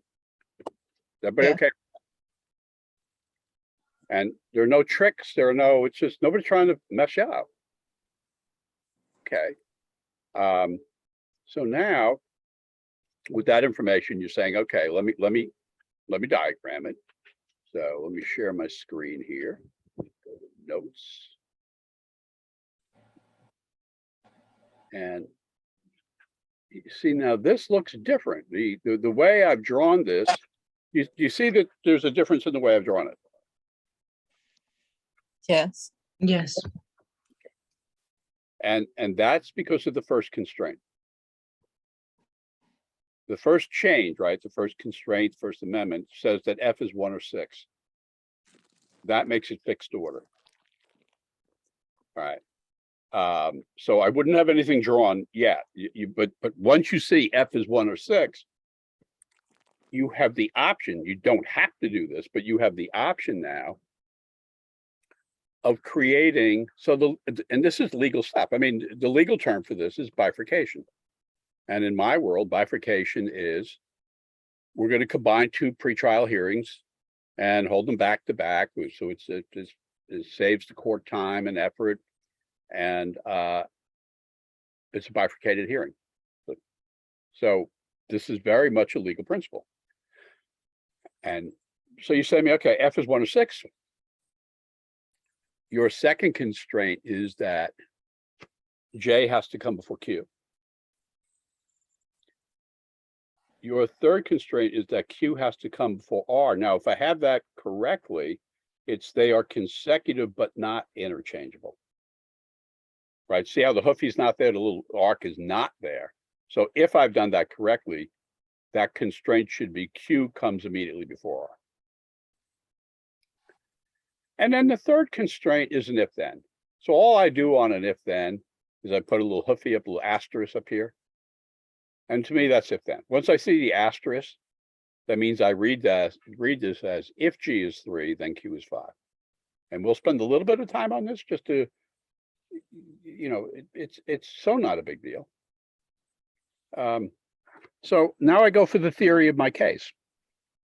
So is everybody okay with with just, have I got the 4 constraints in shorthand? Have I got it properly? Talk to me. I'm not looking at the law. Yes. Yes. Yes. Okay. So now again, I think what a lot of people do is they get to that point, they try to answer questions.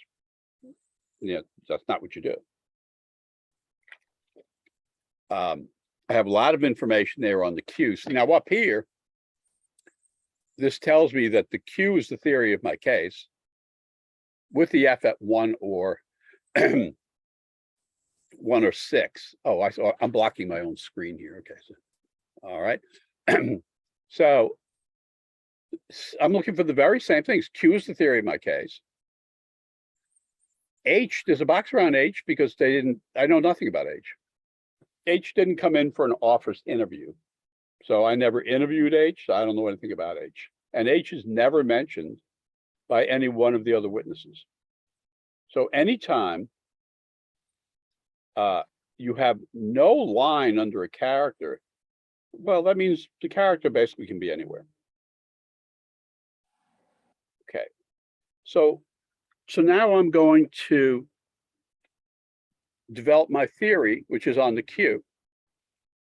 And that really goes to the second and the third constraints, right? That I can combine them. And so it's J's got to come before both Q and R. Q and R themselves have to be consecutive. I don't know anything about the H. So I'm done, meaning when F is 1 or F is 6, right? When F is 1, the relationship is going to be J has to come before Q and R in the available spaces. So I wouldn't overthink this, but if with respect to J up here, when F is 1, J would have to be 2, 3, or 4, right? Because Q and R have to come after them. So it can't be 5 or 6. And down here, it's just the reverse, right? F is 6. So J would be limited here to positions 1, 2, and 3. And when that's automatic, then you're ready. You're ready to move forward on the exam. The remaining rule is this if then, right? So, okay. Now, if thens in a fixed order world or a relative order world, if thens are generally the least influential constraint. Again, there are always exceptions, but generally your organizing principle, with few exceptions, is not going to be this rule.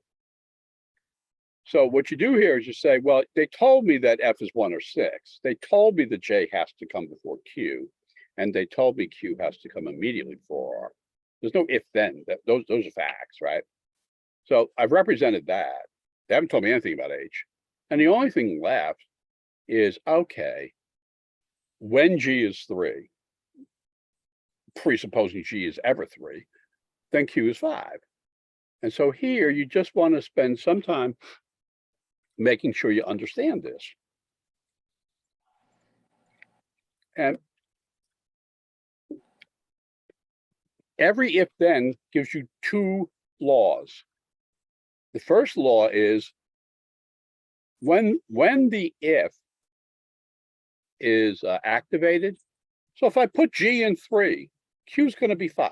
Like, hello, But that's when I put G in 3. When I put G in any other position, I don't know anything about Q. All right.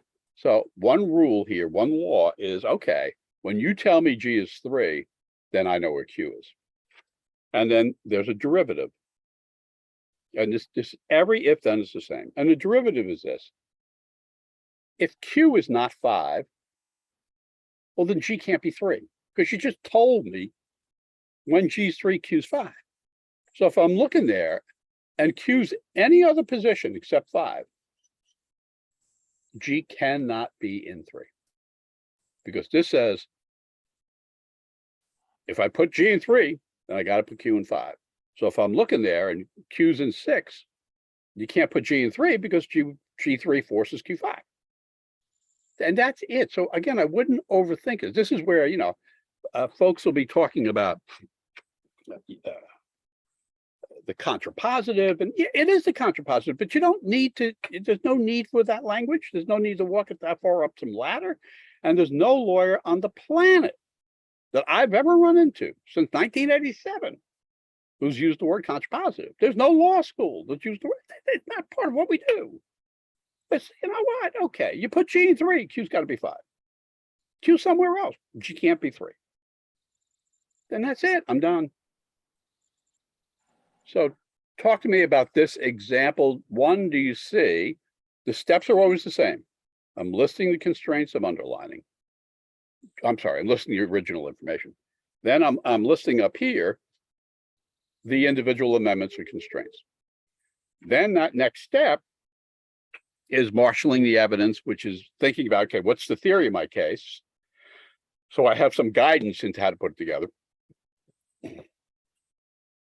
And here I have fixed order because I get F at 1 or 6. So talk to me. Any questions on that?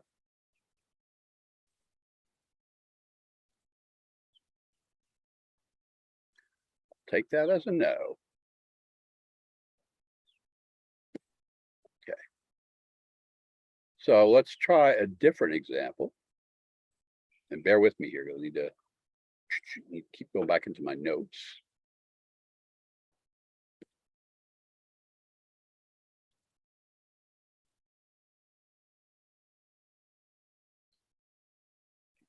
Bear with me.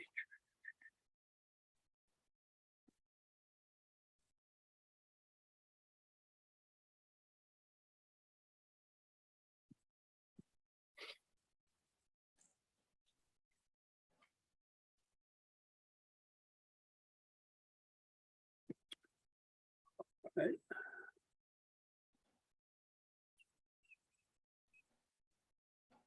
Try to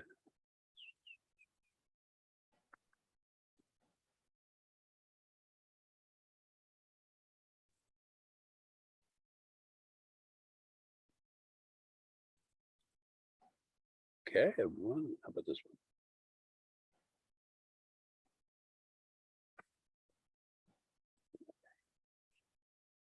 Okay, here's one with the twist.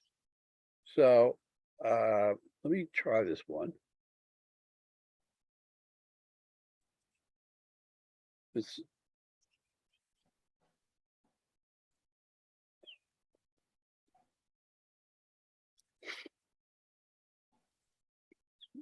So this is going to be prep test 59. So let's get to 59. It's going to be questions 6 through 10. And again, I'm offering it as an example of fixed order. So let me just get the law hub here.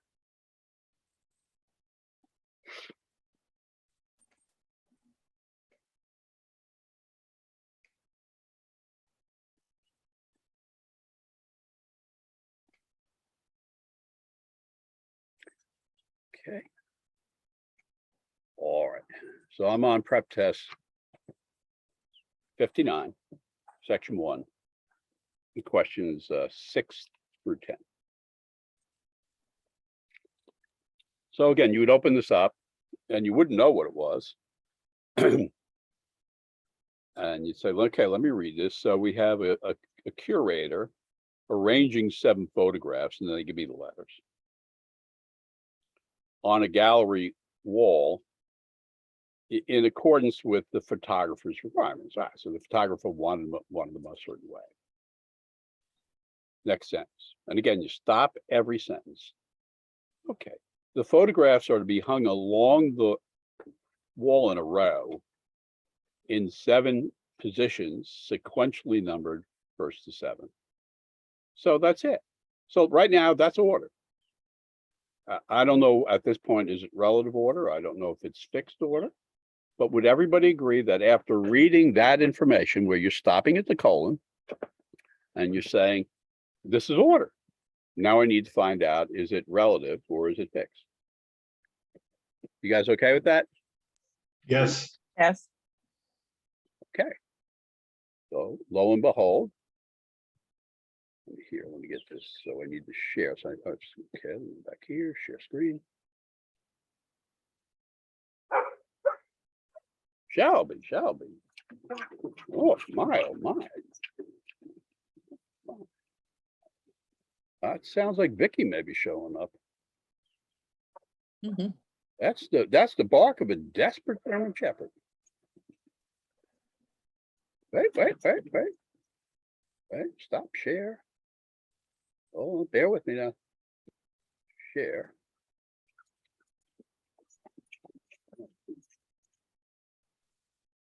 There you go. Okay. All right. Okay. You're looking at the diagram, yes? Okay. That means I need a yes back. Yeah, yes. Pinch yourself in the ass, will you? It didn't show up on mine. Do you see it now? No, it's spinning. I can see it. Yeah, I think on my end, it's fine. So if you're not seeing it, I think you have an issue with your device. Wi-Fi. All right. So again, now you see the reason this one has got more going on. All right. And you say, well, I know it's order, but I don't know if it's fixed or relative. And so let me just not worry about that now. Let me get these constraints down. So the first constraint is that G had to go before K. Okay, there's no arc up there, so it should be G had to go before K. Now the next one is H is not first, and H has to go before K. Okay. The third constraint is I and L are consecutive and reversible. That's where the little arc is there. The fourth constraint is that M is first, second, or third. And the final constraint is that F is first or seventh. So here, and this would be a higher level of difficulty for sure. In other words, if you're looking at this, it's as I try to bring this information together, it's going to be more challenging. But I do have every letter underlined. But you see here, there's only one letter that, only witness K is coming into me twice. And all K saying to me is that, well, I came after H. And all H is saying to me, well, I wasn't first. Right. And then K saying, oh, but I was right after G. So I can put these two together, and I know I have to have GK, but they could be anywhere from 2, 3, 3, 4, 4, 5, 5, 6, 6, 7, depending on where I am. They could be 1, 2 on the bottom hypothetical. So what do you see? What these last two constraints are what makes this fixed order. In other words, is it fair to say you could take the fourth constraint and create 3 scenarios having M at 1, 2, or 3? Talk to me.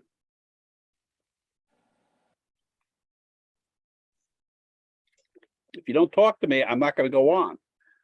Can you repeat the question? Yeah, I'm saying it. I'm going to. You're looking at this and you're trying to say, well, how do I draw this damn thing? Hmm. Right. And I'm saying, well, the fourth constraint and the fifth constraint each allow you to go to fixed order. So your choice would be, you could do a fixed order on M, but M doesn't give you any additional information, right? But the fixed order on M is M has to be 1, 2, or 3. So you could create a third set of lines down here where M is on 1 in the first set, M is on 2 in the second set, and M is on 3 in the third set. But Peter, can I ask a I question? think your diagram is way much better because like mine's, I don't know if you can. Yeah, I was kind gonna of see say it. the same thing. I don't have those letters. Like this is my diagram, and I mean, I guess I can see how I can confuse mine, but yours is a little bit much cleaner and nicer than mine's. Well, I should hope so. Marcus is, you know, Because I feel like if I were to answer the questions right now with your diagram, it'll be easy to plug in because I've seen how some games is like, well, now plug in I and 4. And I feel like if I were to use mines, I would just, it'll just be very confusing. So I kind of like the way you did yours. So that's something I want to definitely do. well, thank you for that. But again, for me, I'm just doing it the same way all the time. Or it's for me, Can I ask a question? sure. I'm just confused on where the letters came from because I have the letters that I have correlate to the type of law. So I had F, H, I, L, P, S, and T. That's why I'm just a little lost. I don't think you're on the same example we're on. Is this section test prep 59, section 1? Question 6 through 10. Oh, 6 through 10. Got you. Sorry. That's okay. Now I'm following. There we go. So what I'm saying here is everyone would do the same thing. So again, Marcos, this never changes. You know, you're just always doing it the same way. And I look at this and say, well, I have two choices. I can organize this with 3, in other words, it's bifurcate or trifurcate, but it doesn't matter. Bifurcate means you have 2 scenarios, and trifurcate means you have 3 scenarios, which are just possibilities. You know, M has to be 1, 2, or 3. It can't be anywhere else. So I can create a visual universe, right, where M is 1, or else M is 2, or else M is 3. Oh, okay. But I have another choice here, which is F is either 1 or 7.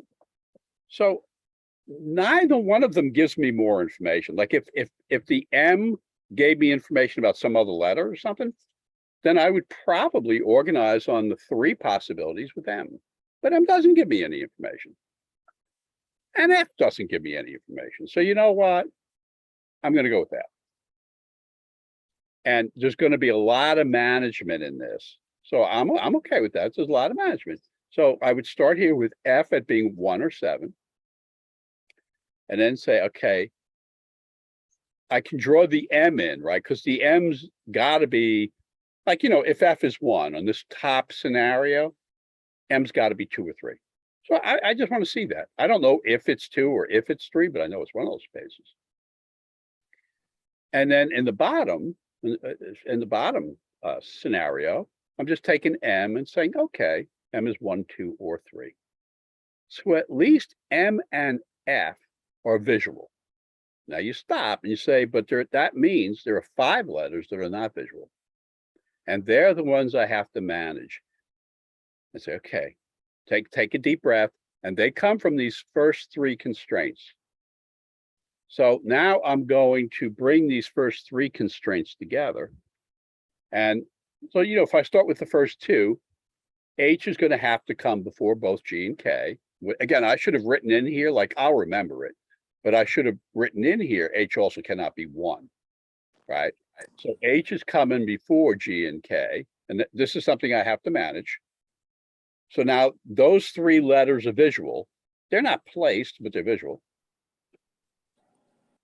And I and L are consecutive and reversible. And I'm done. And this is going to require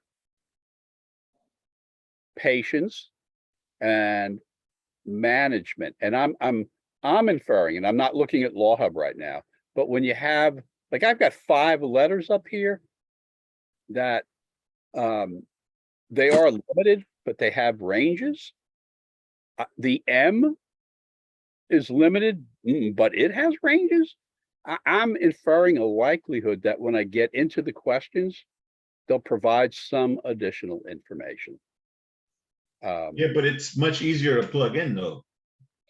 Yeah, well, that's the point. You're making it visual. Yeah, again, I would resist this characterization of plugging in, but that's fine. I have my case. You know, I mean, I can see these relationships, like wherever H, G, and K go, I see their relationship, right? And wherever I and L go, I can see their relationship. And so if I go to a question and then it tells me that I is in 4, something like that, well, then I know L's got to be in 3 or 5. And then I know that H has still got to come in front of G and K. So it allows me to manipulate which is the management part of it. So, but the principle is, this is the way you do it. So it's not just the diagram, it's the principle that led to the genesis of led to the birth of the diagram. And that's what I would do. And again, with prep tests, with this one, with 59, you can work on this, and then it will be in the analytical library. And you can go and see me when I was doing this, you know, in a classroom live using a whiteboard. My main point here being, am I getting to you the distinction between relative and fixed order by these examples? Yes.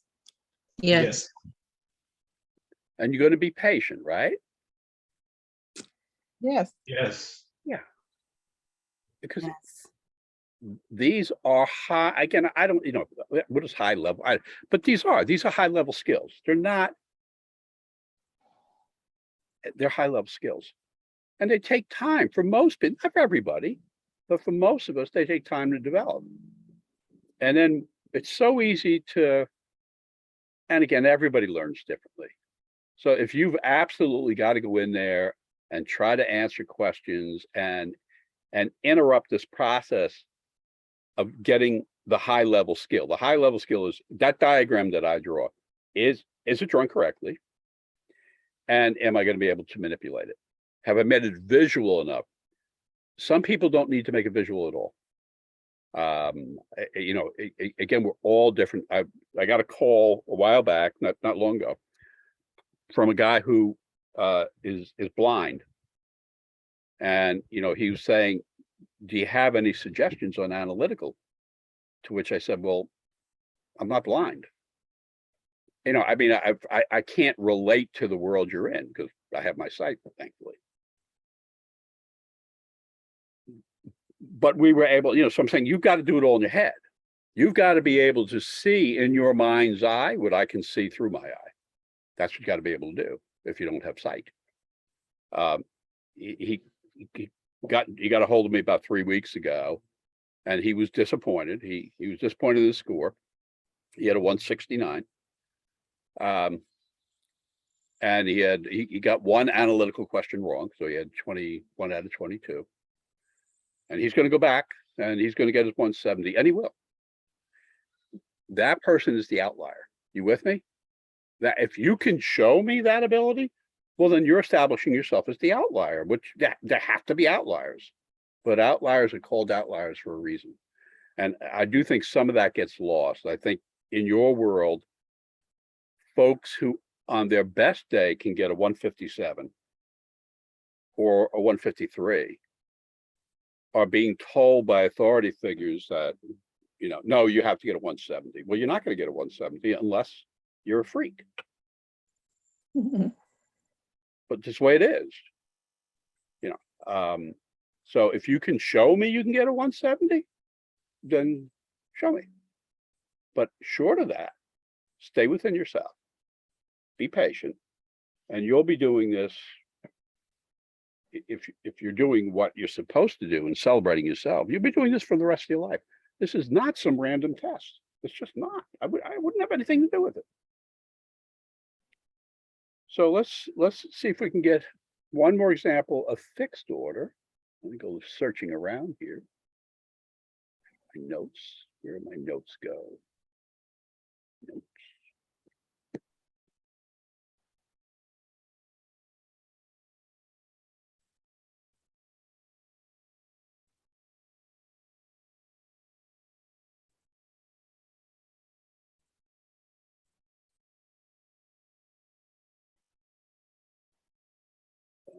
Try not to scare you away. I'm going through these and some are deaf.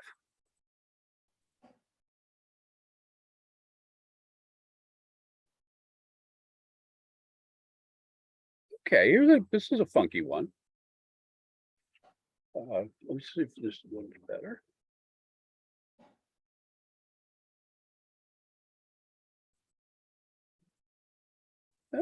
They're both good. I like these both. Let's go with the funky one. So if you'd be kind enough, in Law Hub, go to prep test 68. That's my age on information and belief. Prep test 68. It'll be section 1, questions 1 through 5. Let me just minimize that. Let me go to Law Hub.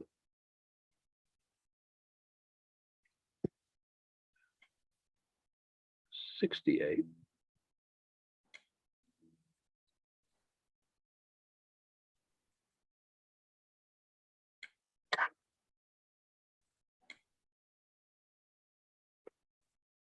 Oh yeah. This is so okay. So you guys are on prep test 68, section 1, and this is questions 1 through 5. And it is a gorgeous day outside. Okay, a realtor will show a prospective buyer 7 houses. They give you the houses, the letters, during a single day. The first and second houses will be shown in the morning. Third, fourth, and fifth will be shown in the afternoon. And the sixth and the seventh will be shown in the evening. So you could actually say, I wouldn't go crazy. It's order. You could say that the order is broken down by, morning, afternoon, and evening. But it's just order. So if you were to read this, does everybody agree with me that when you get to the colon, right, there's always going to be a colon there. Are you guys in agreement with me that this is based on the concept of order? Yes. Okay. Anybody need an advanced degree for that? No. No. The thing is, don't make this test something it's not. Okay, so now I'll switch and go to share and say, so what does that end up looking like for me, right? And why does it end up looking that way? Well, here's what it ended up looking like. So you guys looking at the diagram? Yes. Okay. So again, you're not in a rush. You're going to have a plan, and you rush, you're dead. You with me? You try that again. You rush, you're dead. The nature of our business is oftentimes we don't have enough time. I was gonna say, how much time do we have? Well, here you'll have 35 minutes to complete 4 of these, but I just want to get to the reality of being a lawyer, and it would be no different. I mean, my experience is just mine, but Vicky's experience is an entirely different world of law, or the same, meaning sometimes you have impossible deadlines. And, you know, there was, again, I was trying 2 cases at once. They're both felonies. Mm. And it's because I mean, respectfully, the judge is an asshole. And so one judge is saying to me, well, I want you to open. I'm saying, but judge, I'm closing on this other case on the same bloody day. Right. Judge says, I don't care. Open. Okay. So I remember one of those cases was a Class A felony, which meant it was going to be life, good night, lights out. Mm. All right. So you get all this is happening on one day. I was picking a jury in the morning, and I was giving a closing statement in the afternoon. And during my closing statement, the 2 defendants had very similar names. It doesn't matter. It was like Garfield and Granum. And one guy's name, when I closed, I kept referring to the wrong defendant. So, meaning I was using the wrong guy's name. Now, Mm. I mean, it worked out, but not because I had a great summation. Well, what I'm saying to you is this is our world, right? So you have as much time as the person sitting next to you, and you have more time than the person sitting next to you if you're prepared. Right. So same thing here. I have my 7. I have the 7 up here, 7 houses. And what did you tell me? You told me that well, they told me that Jay was that's the evening, right? 6 or 7. Yes.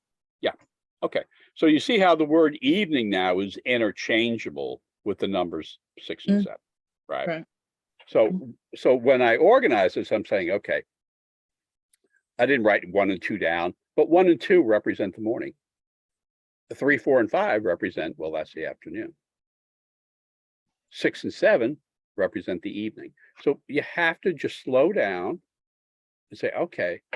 So when you say to me that Jay is in the evening, you mean Jay's over here at 6 or 7. Okay.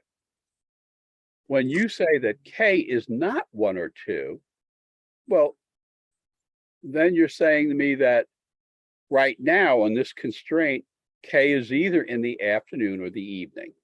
So you're taking the language they give you. Say, okay, I'm writing it down, right? J's got to be in the evening at 6 or 7. K is not in the morning, but it's more than K is not in the morning. That means K has to be in the afternoon or in the evening. Okay. Now you give me another constraint.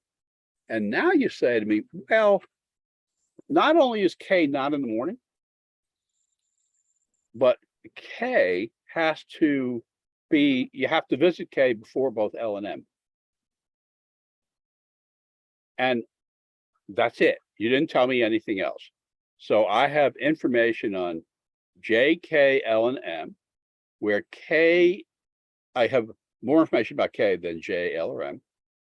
I have no information about N, O, or P. So I'm not going to worry about N, O, or P. You didn't tell me anything about them. Mm-hmm. And again, this is where you pause. This is where you don't start answering the questions. You say, all right, hang on.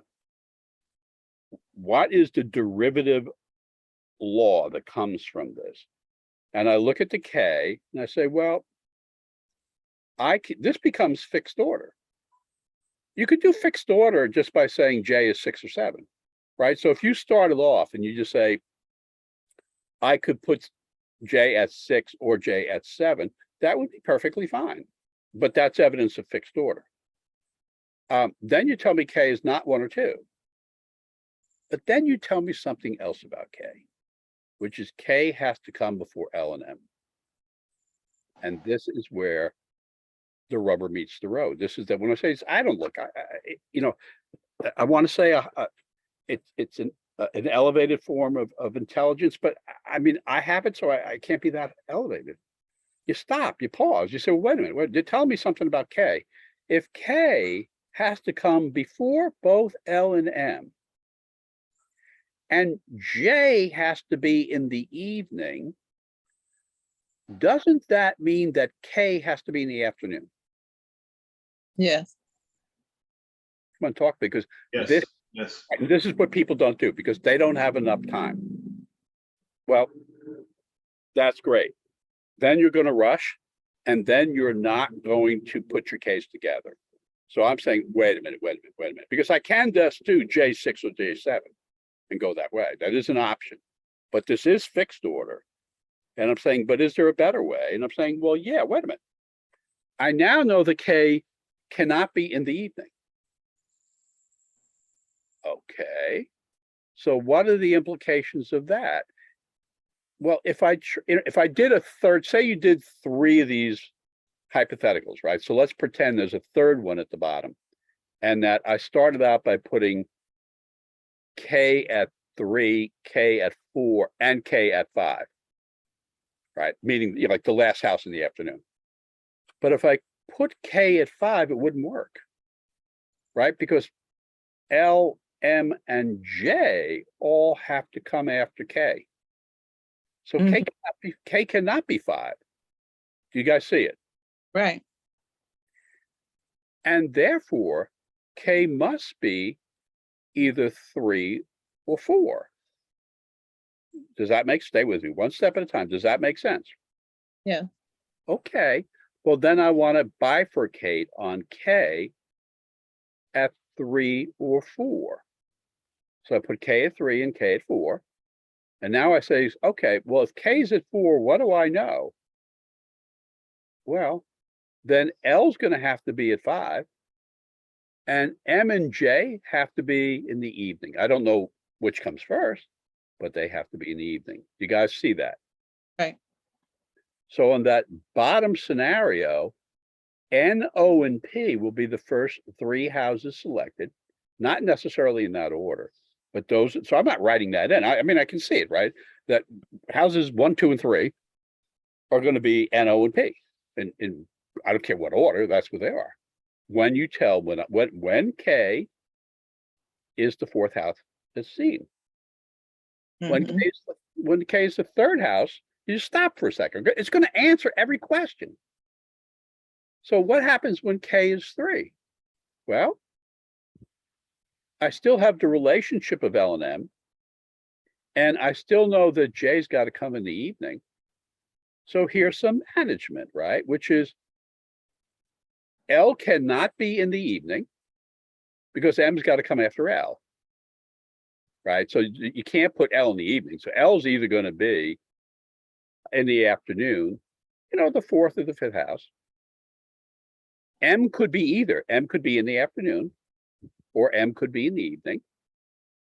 And the other 3 houses, N, O, and P, will fill up the difference. I got it. Right. Okay, well, is that a game? Did I just play a game? I don't feel like I played a game. No. I feel like I solved. Yeah. Son of a bitch. Who knew I could do that? So I really just, let me stop the share.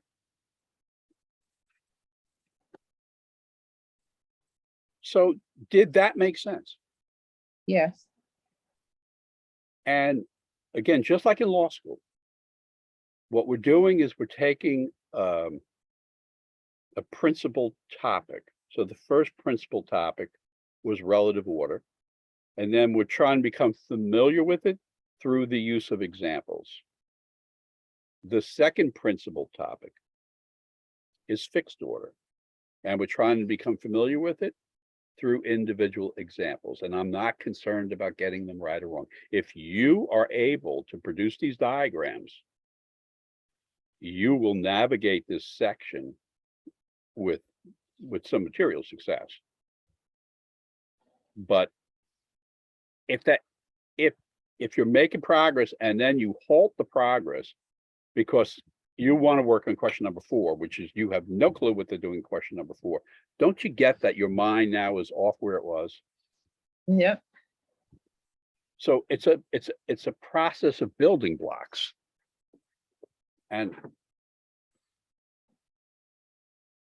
that patience of the pause, just keep repeating yourself, whether you're in logical reasoning or you're in analytical reasoning or you're in reading comprehension, there will be a pause.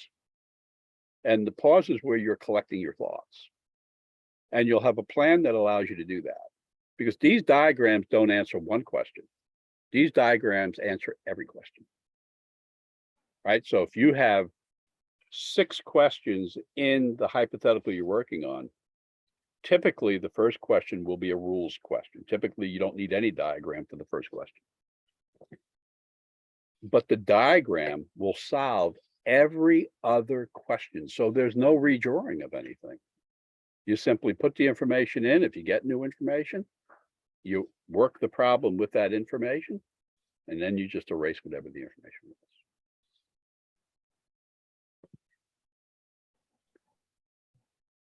Does that make talk? Because then I'm going to move on to another. Yes, that makes sense.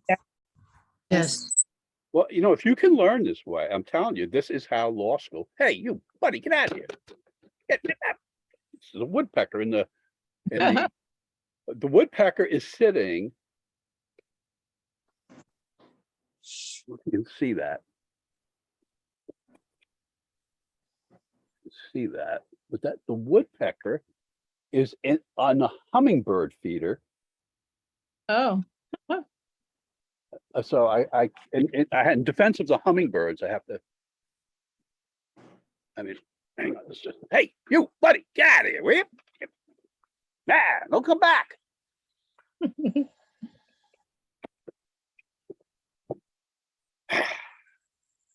It's tough defending these hummingbirds. So you get it, right? This is how you learn. So I can't encourage you enough. Law school and law proceeds by principles and examples. And most of us learn examples are there to help. So, all right. Any questions on fixed or relative order? Again, I'll send a modified spreadsheet with examples of this, right? So that you'll be able to work on them. okay. That'd be great. Okay. So let's try a third group here. The third most heavily tested really will be assignment. So let's take a look at what I have written down here is, let's take a look at prep test. So assignment, remember assignment, how do you distinguish this, right? You oftentimes do both. You oftentimes order and assign, like if you're scheduling. So I decide I want to have my uniformed officers in on the same day. And that day will be Wednesday. So do you see how I'm doing both things? One is these witnesses are coming in on Wednesday. So I'm saying, okay, you guys are coming in on Wednesday. But the second thing I'm also doing is there's a specific set of people who come in on Wednesday. So I have to say, you're coming in on Wednesday, and Wednesday is reserved for, it's not for the civilian witnesses, it's not for the forensic witnesses, it's not for any hostile witnesses. This day is for the uniformed officers. So where's Aristotle? But that function has to be, you have to be able to do that, right? So it's not just we'll come in on Wednesday, although that's part of it. It's saying specifically who. If I bring, which I think I would, but again, if I'm bringing a case, and it's a federal case and I have multiple jurisdictions, so I can bring the case in Jersey, Connecticut, or New York. I have my option. And I may have 7 defendants.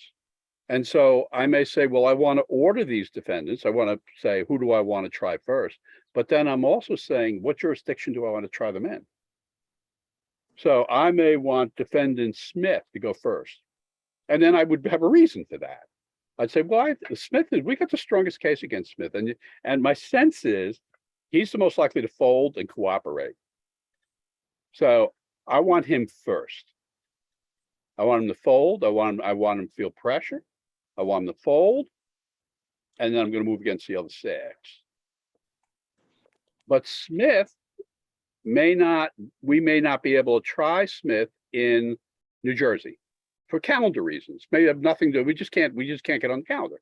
Okay, well then Smith is going to be tried first in one of the other jurisdictions. Do you see how one has to do with order And one has to do with, I mean, I can't come up with, if there's a better word than assignment, that's fine. But do you get what it is? It's order and assignment. Talk to me. Yes. So Yes. you're tested on both as well. You should be. And so let's look at prep test 47. So let me go to 47. Let me minimize this. Prep test 47 here. It'll be section 1. And you'll see this will be different. Right? Let me get Law Hub up here. And it'll be, I'm sorry, the question numbers will be 12 through 17.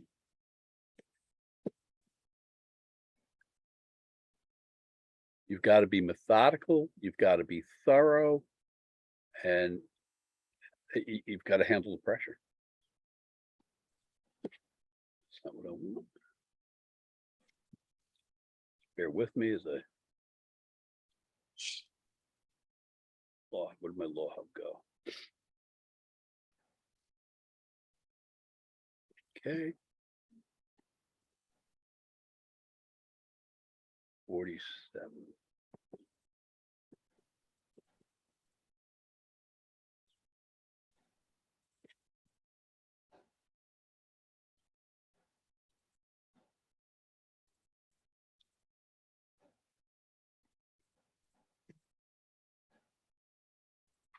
Okay. So let's say you're taking this test and you're you're in prep test 47, section 1, and questions 12 through 17. And we're gonna just we have an open mind. You say, let me gather the evidence and draw a conclusion only after the evidence persuades me of that conclusion. In Crescentville, there are exactly 5 record stores whose names are abbreviated. That's right. Okay, we have 5 record stores narrowed my letters. Each of the 5 stores carries at least 1 of 4 distinct types of music. And they tell me, you know, so if I go in there, right, it's going to be folk, jazz, opera, rock. And again, every time there's a period, you stop. And that second sentence that says it carries at least 1, right? So it could carry 1 type, it could carry 2 type, carry 3 types, or it can carry 4 types, but each of the stores must carry at least 1 type. Okay. None of the stores carries any other type of music. Okay, so you mean it's just these 4: jazz, folk, jazz, opera, and rock. Okay, now, would it be fair to say there's been no mention of order here? Talk to me. Yes. And so again, I wish there was some word other than assign, because in an order world, you can use the word assign. But do you get what we're doing here? Is where we've identified the stores in which the music is carried. And we're just trying to say, well, when I go into store S, I could find folk, I could find jazz or opera or rock. I have to find at least one of them in that store S, and I could find all of them in store S. Right. So that's what you're doing, right? It's like, okay, I got it. And this is going to be repeated over and over. So you're seeing it for the first time now. But if you prepare this, and it makes all the sense in the world. I mean, I know whether well, okay. So, so now I'm going to say, so with this, I'm going to draw something that looks different. So let me share the screen. Oh, you're not, I'm not even on the. There you go. Share screen.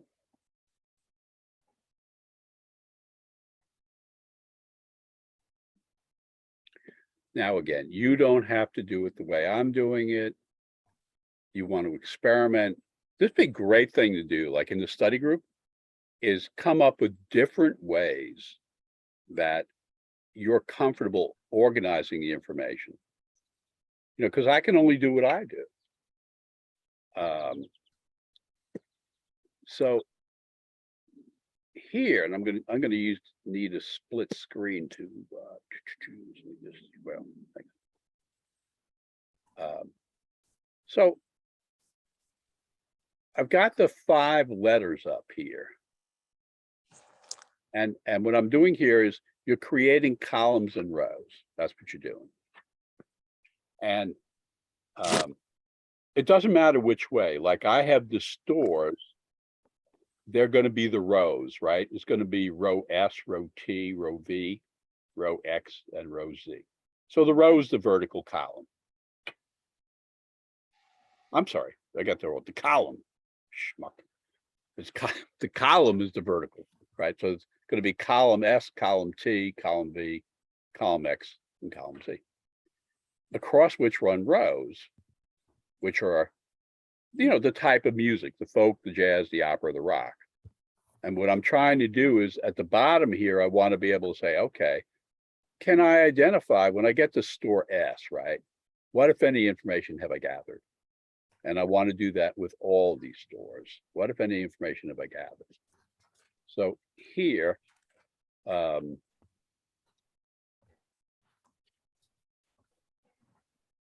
why don't you guys, because I'm not looking at Law Hub, and here it's going to be helpful. If somebody can read to me what the first constraint is, that would be helpful for me. Exactly 2 of the 5 stores carry jazz. Okay, so with this, and you can almost think of like a Jeopardy board. Like you could actually draw the vertical lines and draw the horizontal lines and have a Jeopardy board. So that first constraint is represented right over here, right? So you're telling me that only 2 of the stores will carry jazz. And all I did here was put, okay, so when I go left or right on jazz, it's going to equal 2. Next. T carries rock and opera, but no other type of music. So T, and see, now they're sending me to the column. So that first one sent me to the row, to the J row, right? Now you say, well, T carries opera and rock.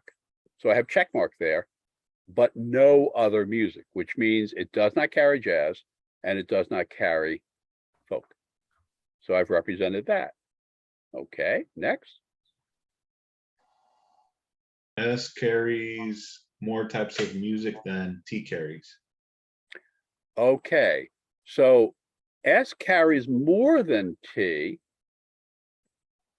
And again, this would be developing some of these check marks. So the first thing I would be doing here is, you see this up here? That's how I would do it. In other words, some of these check marks wouldn't be here yet, right? And again, you can see this on video. S is more than, actually you can't, this is 47, so I don't have that. S is more than T. So I know immediately, since already established that T has exactly 2, that means S has to have either 3 or 4. Right. What's next? X carries more types of music than any other store in Cransville carries. Okay, now it's where you're building this together. If you have made the deduction that S has to carry more than T, which means S has to carry at least 3, and now you're told X carries more than everybody else, doesn't that mean X has to carry all 4? Yes. Yes. And doesn't that mean S carries exactly 3? Yes. Yes. And you see how I've represented that, right? I have X to carry them all, and it's 4. 3. And I don't know whether S is gonna, I don't know which of these, like this folk and opera and rock, S is gonna carry 2 of them. I don't know which are the 2, but I do know when all is said and done, there'll be 3 check marks under the S. Everybody with me? Yes. Yes. Okay. Next. Jazz is among the types of music S carries. Okay. Check And off. that's where this check mark would appear. So it would have just been this one. Jazz is among the ones that S carry. Okay. Anything else? V does not carry any type of music that Z carries. And that's represented up here. V and Z. See, I'm using that to say there's nothing in common. Right. And I think that was it. Yes. Yep. So would it be fair to say that this requires a distinctive approach? That is to say, distinctive from the approach you would use in order. Yes. Yes, but I actually kind of did it like order. I don't know if you can kind of see it. And then I did put like on T, I circled it and I put like a 1 under it to like remind, or J, I'm sorry, to remind me that there's only one J left. I don't know if you can see that. I can't, but let me just minimize this. Let me stop the share. Yeah, I can see that. So you're doing, well, that's it. Yeah, but it's really not order. You're Mhm. using the word order.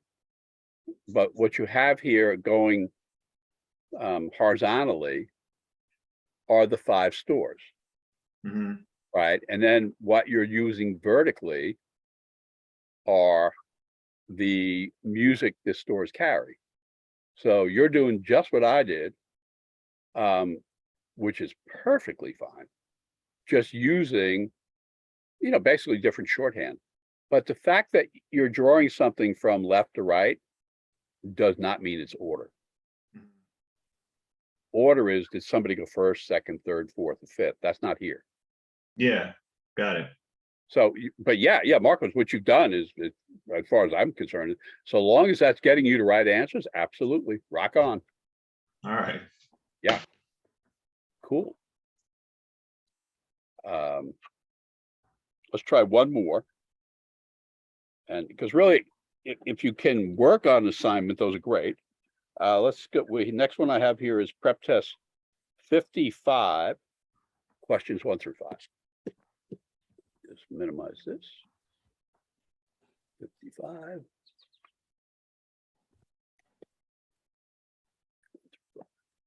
All right, let me minimize that. Let me go back to Law Hub. To 55.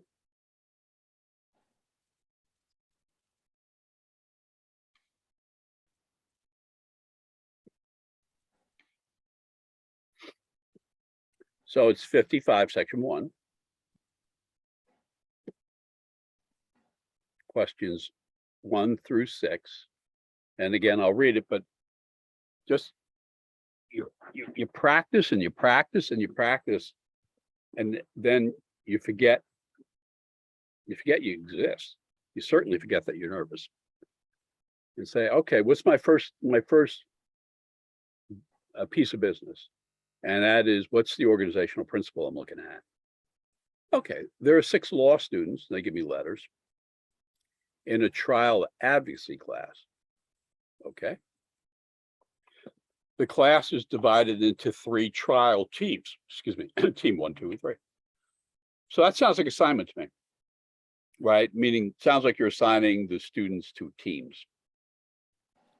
And then to go on, the teams are of exactly 2 students each. Okay, I see that. Each student is on exactly one of the teams, okay?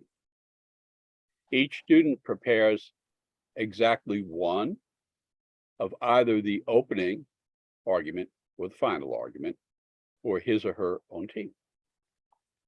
Teams must be formed according to the following specifications.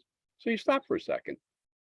So it's not who goes when, it's not order. They're not saying what team goes first. They're saying there's a team 1, but they're not saying team 1 goes first.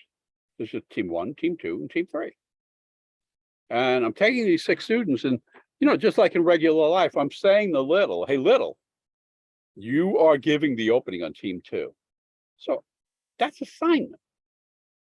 Does that make sense? Yes. And can you have, and again, what people don't do in the LSAT, I think my strong sense is they don't take the moment to collect their thoughts because they're in such a panic, they're in such a rush, and you're toast. You must collect your thoughts. And the more familiar you are in advance of the test, the less time it will take you to collect your thoughts during the test. Okay. So for me, I got is team 1, team 2, team 3. Under that, there's going to be opening and final. Like I put like a little O and a little F to say, well, are you giving the opening or the final? And I'm ready. So from there, let's go to, let me go back to here. Share a screen. Do I have this up? I believe so. Yeah.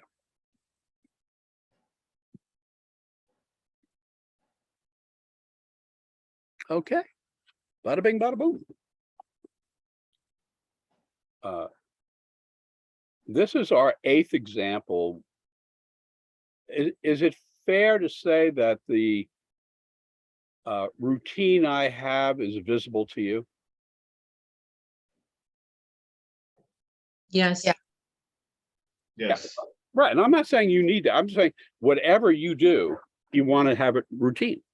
Hey, this is the way I'm going to do it. Okay. So I have my 6 students up there, and I know they have to give opening or closing. I might have. Let's see what we have. The first constraint is you have to have MG or MV. Okay. Does it say anything else? What is good? Again, I'm not looking at law. What does the first constraint say? M is on the same team as either G or V. Okay. So would it be fair to say that means there are only 2 possibilities? Yes. Does everybody get that? Because there's no order here. So if there were order, no, because M and G could be on the 1st, the 2nd, or the 3rd team, or M and V could be on the 1st, the 2nd, or the 3rd team, but there's no order here. So what that allows me to do is say, okay, I'm just going to take this things that I put first, the 2 dashes first, and one's going to be MG, one's going to be MV, and I'm going to be able to bifurcate on this assignment 1. Okay.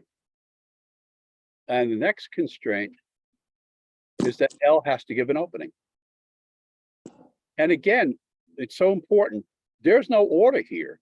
So it doesn't matter whether I put L on the opening here or I put L on the opening here. L's just doing an opening. Okay, so the L is now where the opening is. And with respect to this last constraint,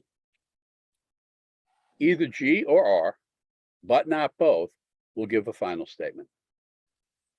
Okay, so I'm going to manage that. And I say, okay, so I got to say, with respect to here, and this on the top scenario, M, G, and L are all visual, right? So what I'm doing over here, and I urge you to do this, on the right-hand side, place the letters that aren't visual. And so over here, the ones that are not visual are R, S, and V. And, you know, S, there's no information about, so S can be anywhere. Right. And up here, V doesn't matter.